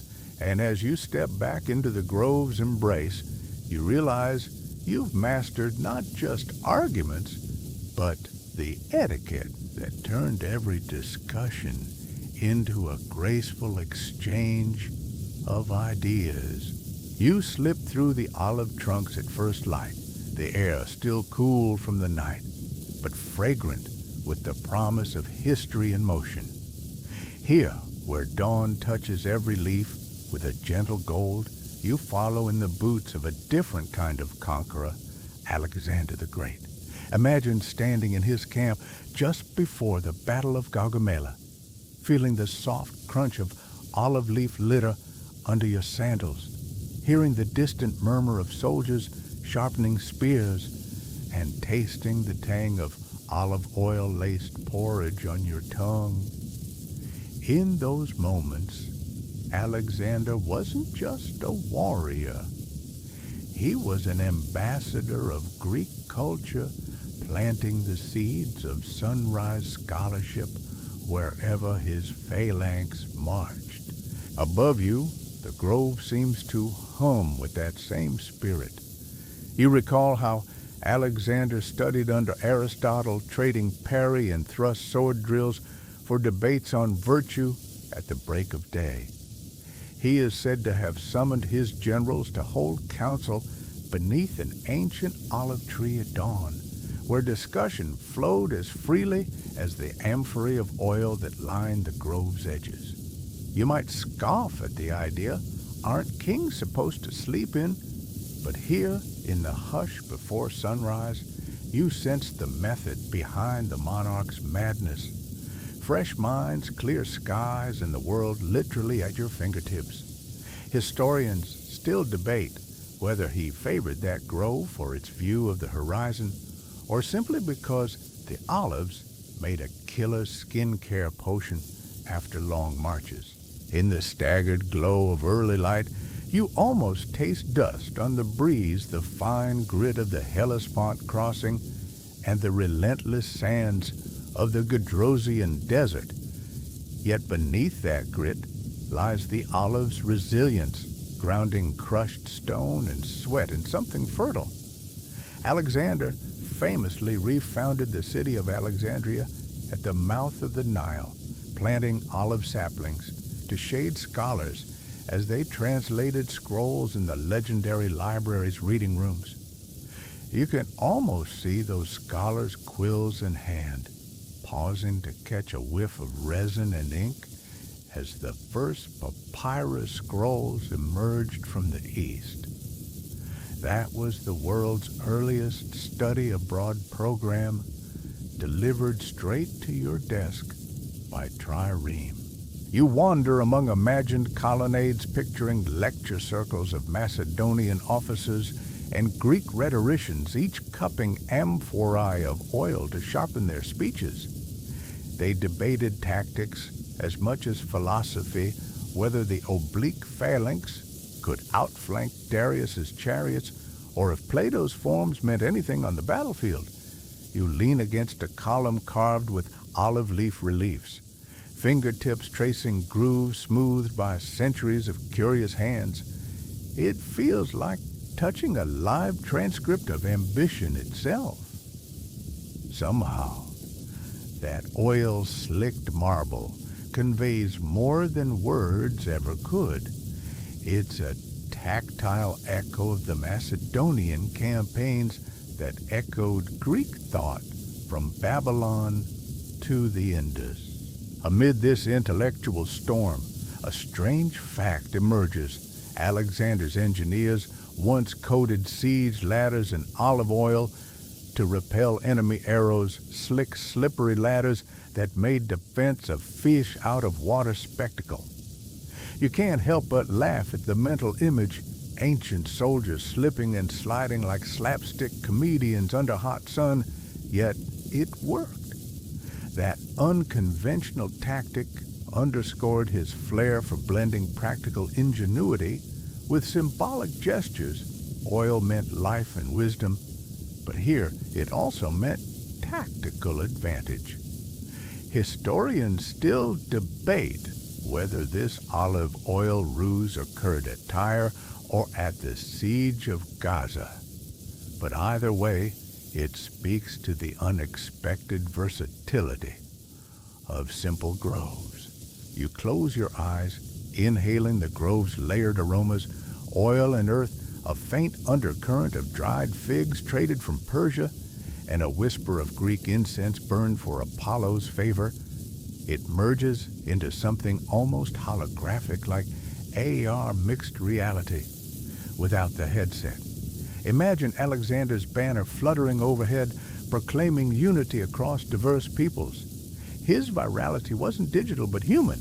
He spread Hellenistic ideals like subscribing every city to a shared cultural channel. Each sunrise seminar under olives was a subscription renewal, ensuring that conquered populations didn't just bow, they learned, discussed, and perhaps even mocked those same conquerors in spirited dialectic. You might compare it to today's global webinar circuit, only with fewer buffering icons and more genuine camaraderie. No skip intro button existed. Attendance was literal presence, not just a click. Scholars would scribble notes on olive wood tablets, erase them with a heated spatula, and start fresh when ideas evolved. The method was cyclical, like seasons of your favorite show renewing each year. But without spoilers, every debate was live, unpredictable, and slightly damp from morning dew. As you walk deeper into the grove, the slope rises toward a gentle knoll, where an old statue of Alexander once stood, now lost to time, but always felt. You imagine yourself pacing there, cloak caught in the same breeze that once heralded Persian reinforcements. You breathe in, tasting that same dawn chill mingled with the grove's essence. It reminds you that legacy isn't just monuments or epic tales. It's the ritual of gathering, questioning, and sharing olive-scented wisdom before the world fully wakes. In the previous section, you heard chapters of epic poetry. Now you've walked in the footsteps of a king whose empire fused philosophy with strategy. The olive trees bear witness to it, all their roots entwined with the ambitions of soldiers and scholars alike. You tuck that memory into your mind's vault, where every rustle of leaf and ray of sun replays like a cinematic highlight. Remember that when you next grumble at your alarm clock somewhere beneath Mediterranean skies, Alexander the Great once did the same, only he did it with an army at his back, a philosopher at his side, and centuries of sunrise scholarship awaiting his orders. You slip back beneath the familiar olive canopy. As the midday sun climbs high, its rays filtered through silvery leaves that shimmer like living sequins. Today's lesson turns practical, the many curious uses of olive oil that extended far beyond lamp fuel and table fare. Think of it as life hacks. From 2 millennia ago, no patent pending required. You settle onto a smooth sun-warmed stone slab and inhale that rich fruity aroma you've come to recognize as Mediterranean sunshine in liquid form. It's a fragrance that no modern spa treatment or artisanal candle can replicate, and yet here it saturates everything earthstone, and even the parchment of waiting scrolls. A healer's apprentice approaches carrying a shallow bronze dish, filled with pale green oil infused with chalk and mica. He lifts a small mirror, holds it aloft, and invites you to rub the concoction gently across your cheekbones and forehead. You follow suit, feeling the oil's silky viscosity spread in a thin film that glimmers faintly. This, he explains in a voice so soft it would make any ASMR channel jealous, is our homemade sunscreen, an ancient formula prized by athletes and actors alike. You smirk, imagining a Spartan warrior smeared head to toe in olive oil parading before crowds at Thermopylae. Strange fact, some frescoes from Pompeii scandalously depict bathers with oily sheen, so lustrous that viewers still debate whether it's beauty ideal or practical protection. Historians still debate whether Hellenistic athletes truly relied on olive-based sunblock, or if the practice was merely theatrical flourish for the amphitheater. But either way, you can't deny that you feel distinctly more glamorous than your usual midday sweat. You lower the mirror and feel your skin catch the light in a subtle, flattering glow, no Instagram filter needed. It reminds you of celebrity red carpet looks only here. The photographer is an olive leaf drifting overhead, and the venue is a grove that's hosted this ritual for centuries.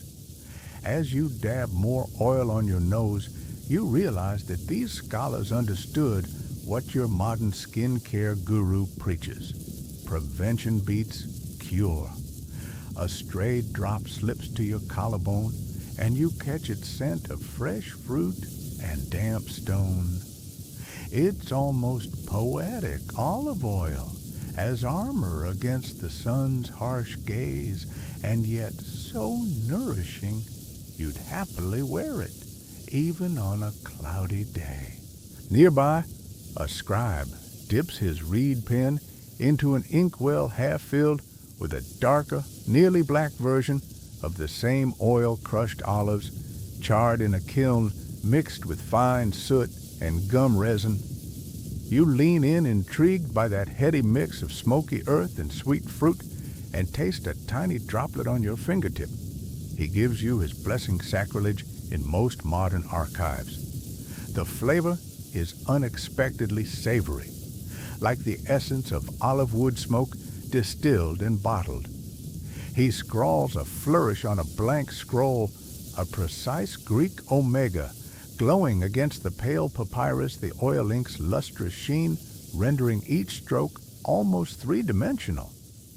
It's like watching calligraphy meet sculpture, and you marvel at how medieval monks later adopted similar recipes to inscribe illuminated manuscripts.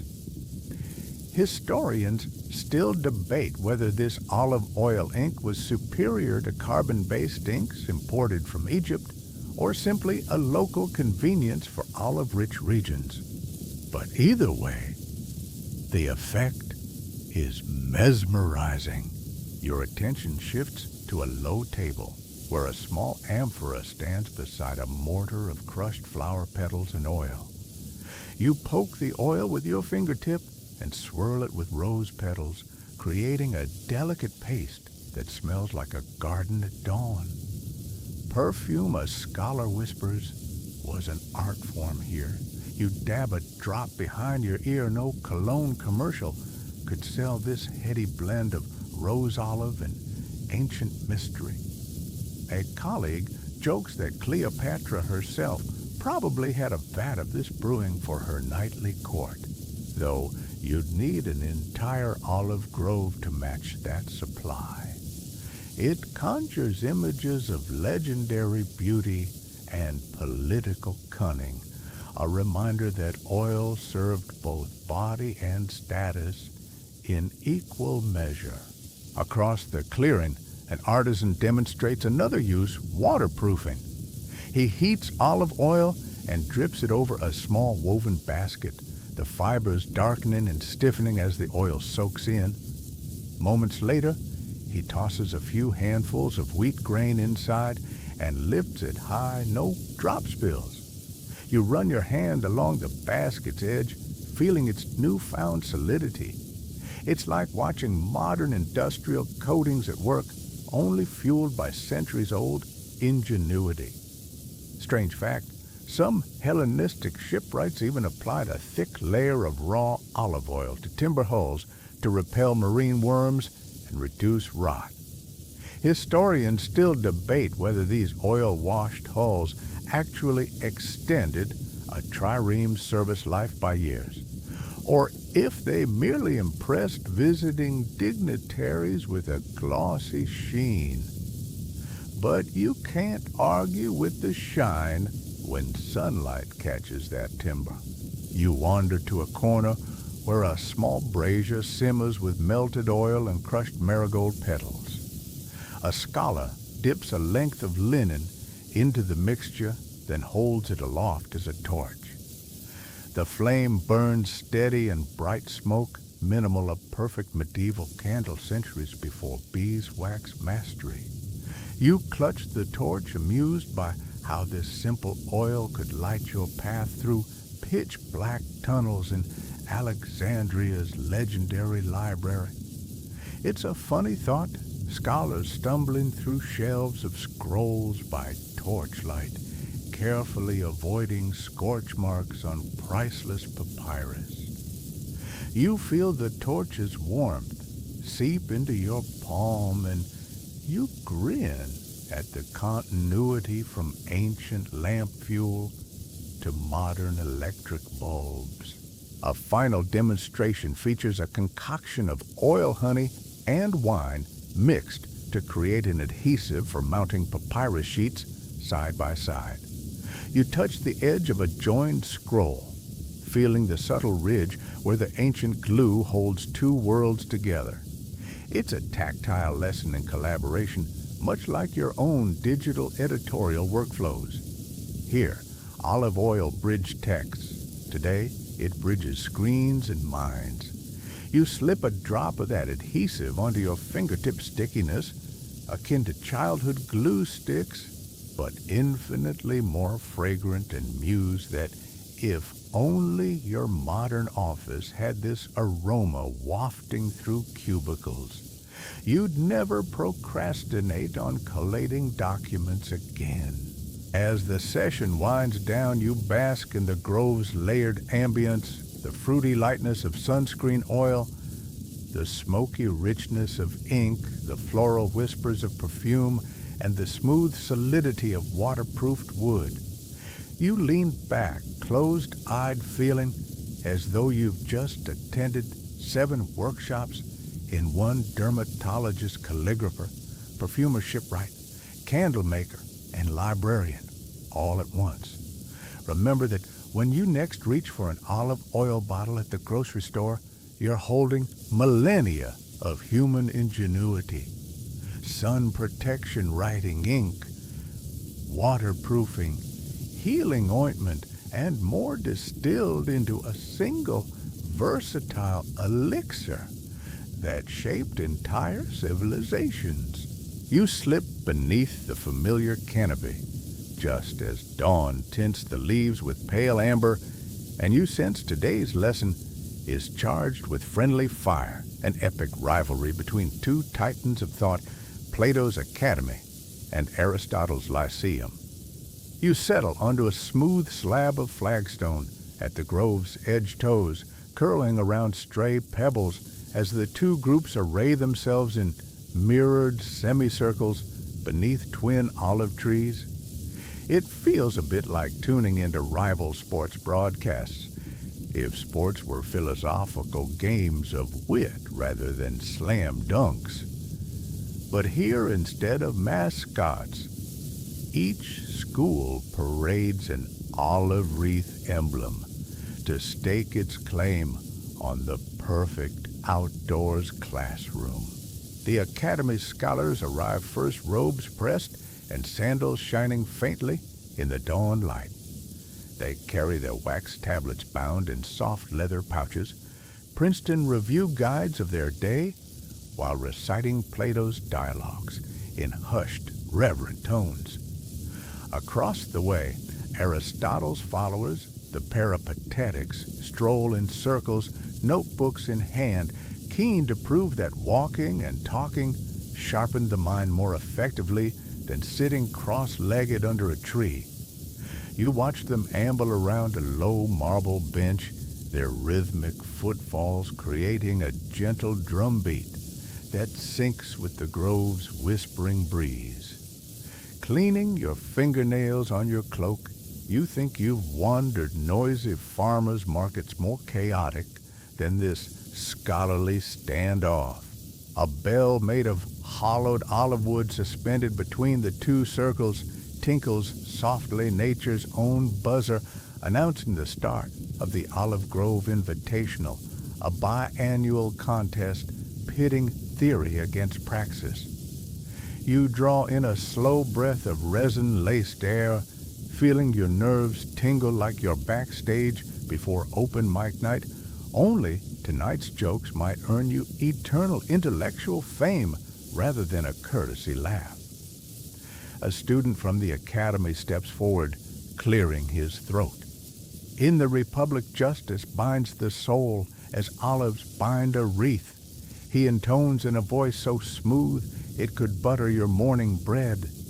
He falters briefly as a rogue leaf flutters onto his tablet, smudging ink, an ancient typo no spell check can catch. Laughter drifts across to the Peripatetics, and one among them quips, "At least our arguments don't need erasing, just a quick stride to the next angle." He gestures grandly as if mapping out the circumference of the earth, and you nearly snort at the mental image of Aristotle inhaling fresh olive-scented breeze before delivering a lecture on geometry.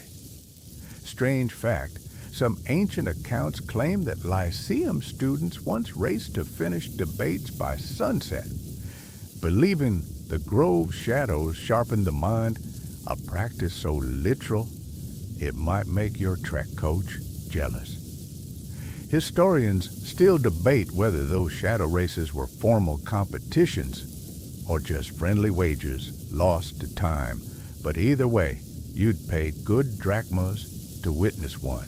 You crossed to the academy's circle, brushing dew from your cloak, and settled behind a slender column carved with olive leaf reliefs bonus seating that signals you're an impartial judge rather than a partisan.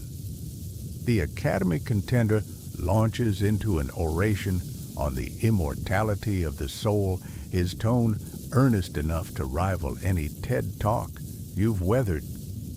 As he crescendos toward a metaphor about olives falling like souls, yearning for the good, you detect the tang of crushed leaf underfoot and the muted hum of bees weaving through blossoms above. The sensory balm of nature makes every rhetorical flourish feel less like performance and more like revelation. Not to be outdone, a peripatetic stands flipping open his wax tablet and pacing a deliberate circuit. He brandishes a stylus like a fencing foil, punctuating each point with a tap against the marble plinth. Walking embodies thought he declares, just as olive roots embody the strength of knowledge. You half expect your Fitbit to have tracked his stroll as Philosophy 3. Azalera steps 42 calories burned, but in this grove, no gadget overshadows raw human reasoning. A stray breeze sends a shower of olive petals across his path, nature's confetti for a point well made, while you wipe a petal from his shoulder, resisting the urge to Instagram the moment. Between rounds, the two schools mingle over shared amphorae of olive oil spice barley cakes, and you nibble one yourself, dense sweet and lightly peppered with shards of herb. It's the dining equivalent of a mental palate cleanser, priming you for the next volley of ideas. You lean in to catch a snippet from a student who claims that Plato's forms were inspired by the perfect symmetry of olive wreaths, an analogy so on the nose you suppress a grin. Across the gap, another student retorts that Aristotle's emphasis on observation stemmed from watching olives ripen season after season, practical wisdom emerging from patient study. As mid-morning light deepens the grove's acoustic shift, the leaves overhead seem to hush at peak argument intensity, as if the olive trees themselves arbitrate the debate. You feel the gentle hum of nature mingle with human discourse birdsong, counterpointing extended metaphors about civic virtue.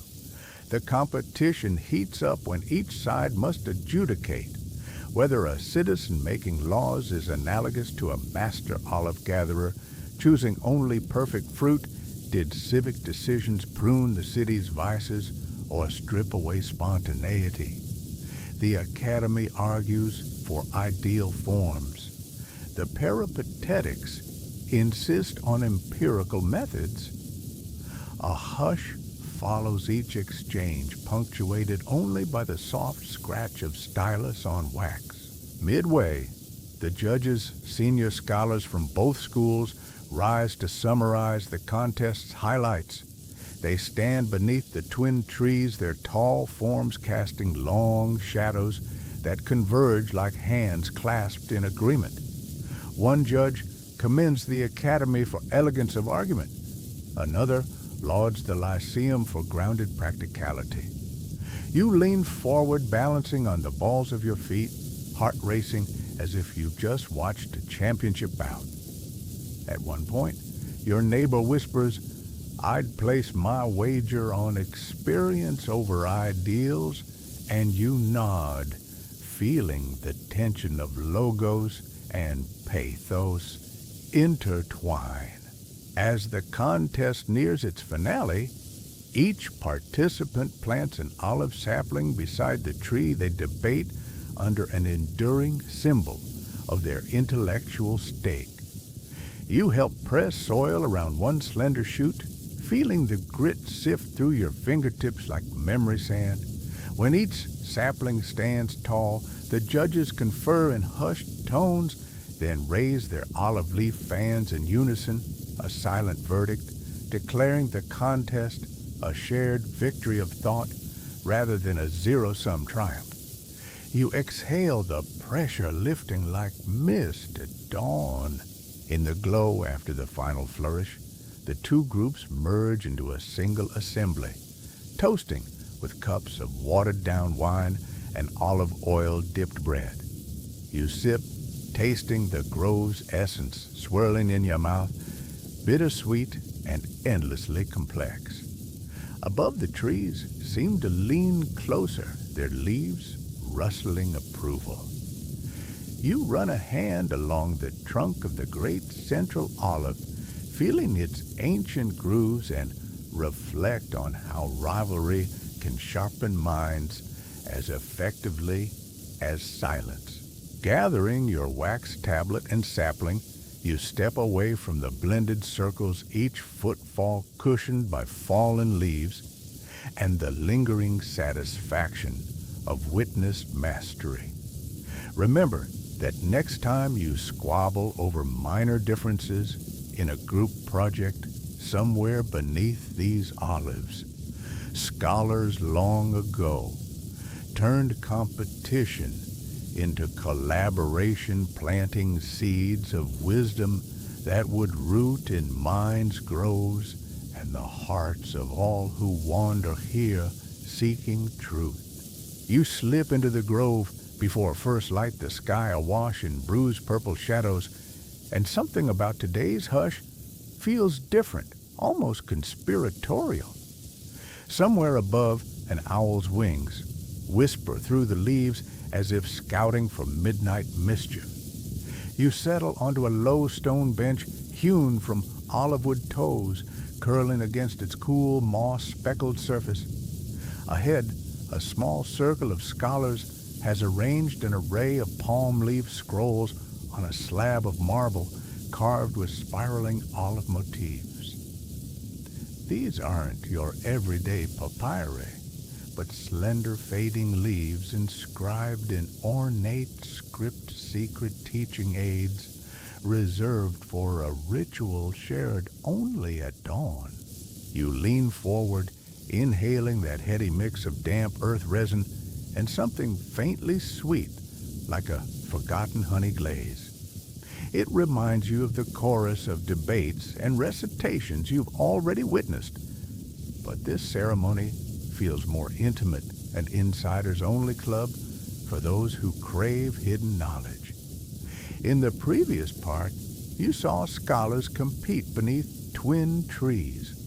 Now you're about to peer behind the velvet curtain of initiation itself.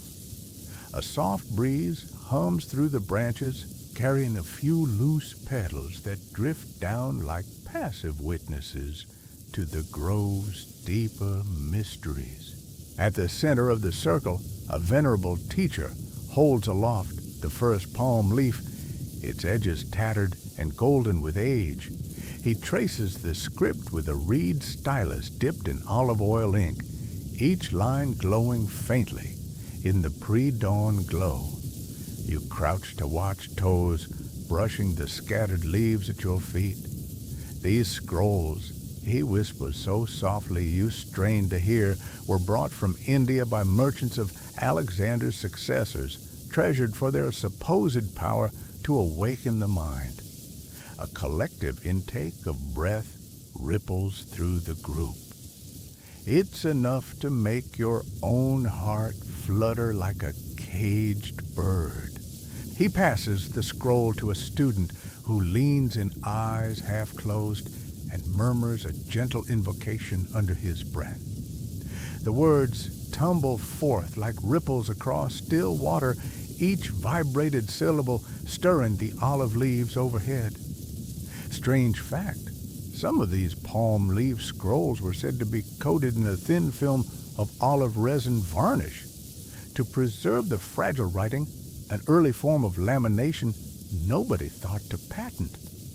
Historians still debate whether that resin mix actually protected the text from humidity or simply made the leaves smell so divine that students remembered their lessons by scent alone. As the invocation ends, the student cracks the leaves together in a soft clap, and the grove's acoustic magic amplifies the sound, creating a tiny echo that feels like the trees themselves, applauding. You run a hand along the scroll surface, noting the fine cross-hatching between lines, an intricate method to prevent smudging and unauthorized copying. It strikes you that this was the ancient world's DRM, digital rights management, etched by hand, enforced by secrecy and ceremony rather than code. Next, each initiate receives a slim oil lamp carved from olive wood, its wick dipped in pure oil scented with frankincense. You lift yours, balancing it carefully as the flame wavers in the gentle breeze. The teacher instructs you to hold the lamp low so its glow caresses the palm leaves but doesn't scorch them. You close one eye to focus on the script delicate lines of Greek, mingled with ornate Sanskrit characters, an ideological mashup reflecting the breadth of Hellenistic curiosity. It's a popular moment recalled in mosaics of the Library of Alexandria scholars from every corner, debating philosophy by torchlight.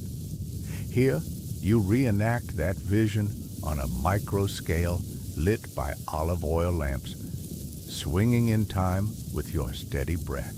The ceremony's climax arrives when each participant must read aloud one line from their palm scroll, then fold it precisely 3 times and tuck it under an olive sapling at the grove's edge.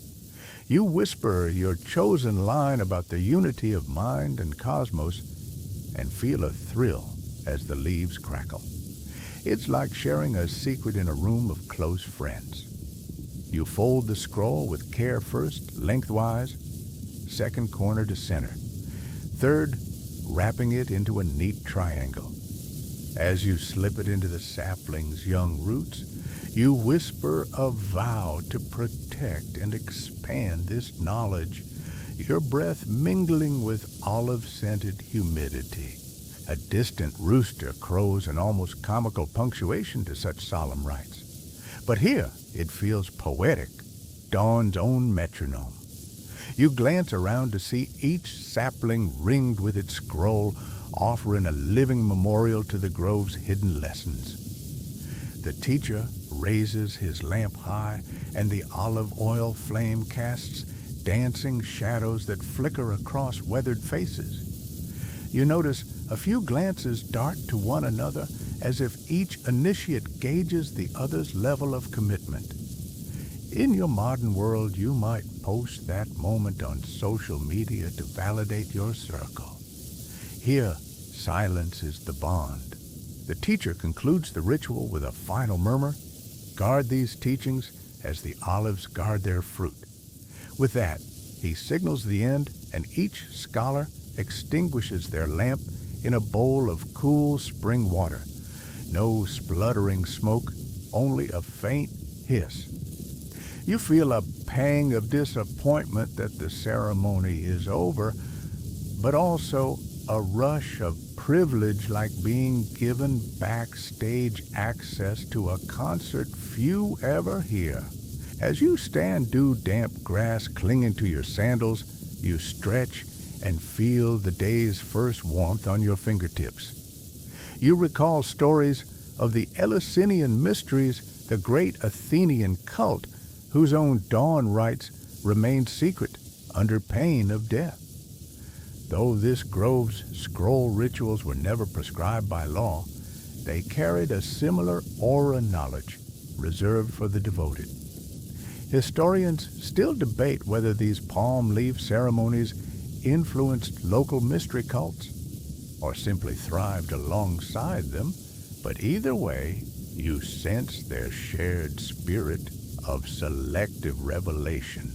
You gather near the circle's edge where the saplings in their scrolls form a ring of promise around the original olive tree. You kneel to brush soil over the leaves, whispering a silent thank you to the ancestors whose hands first inscribed those lines. The grove seems to murmur back in approval, the leaves rustling softly as dawn's light shifts to gold. Rising, you brush stray soil from your cloak and feel a gentle crackle beneath your palm, a memory spark from the day's secret covenant. You step away along the moss-lined path, each footstep cushioned by fallen olive leaves, mind buzzing with lines of ancient wisdom that few are privileged to speak.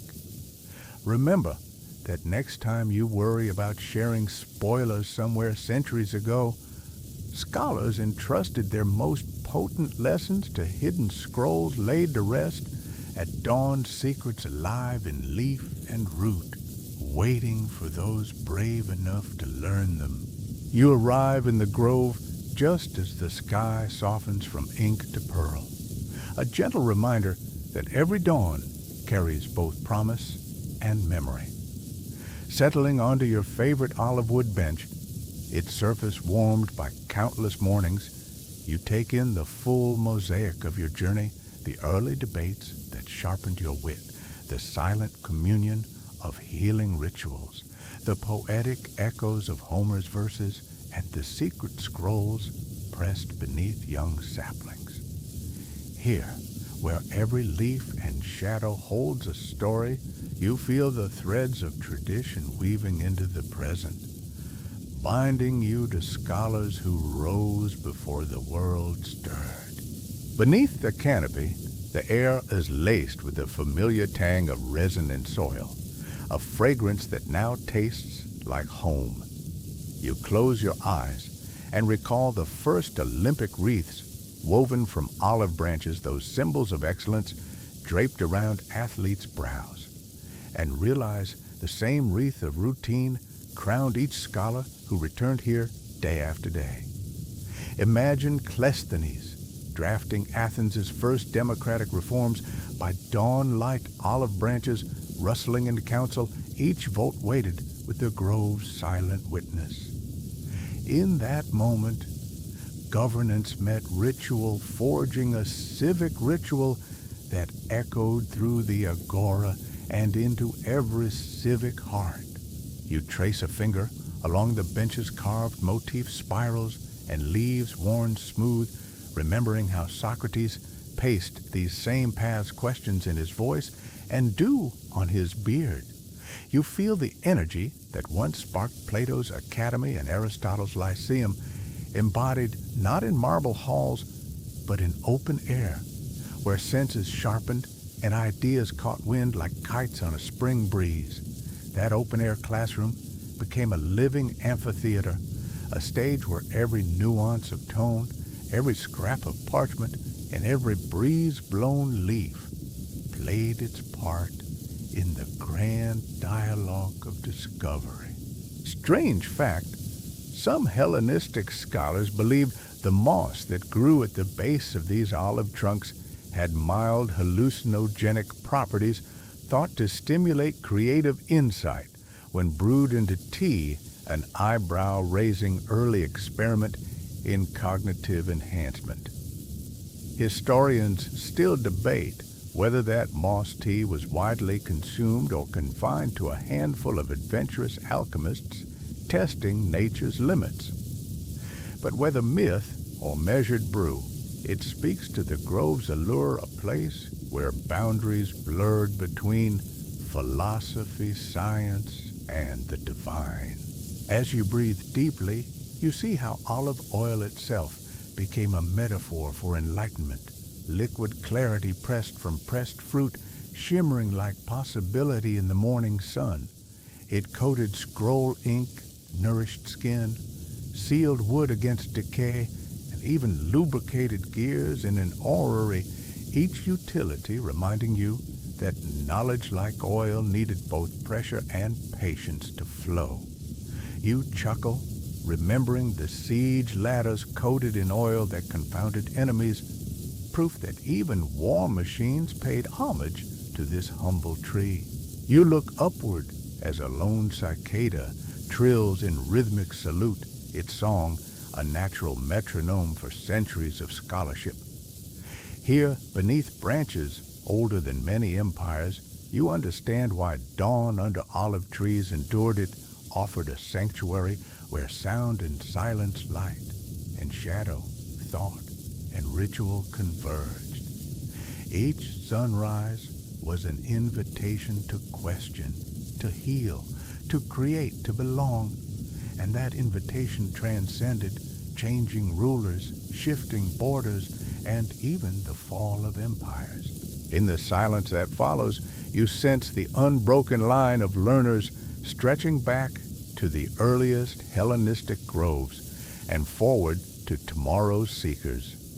You rise feet, whispering on leaf-carpeted earth, feeling the grove's enduring heartbeat beneath your steps. You carry with you not just facts and anecdotes, but a living tradition, the conviction that wisdom is best distilled in open air, nourished by community, and renewed by the gentle, steadfast rise of the sun. Now, as the first rays paint the horizon in soft peach and rose, you pause for one last moment, letting memory and hope mingle in the cool morning air.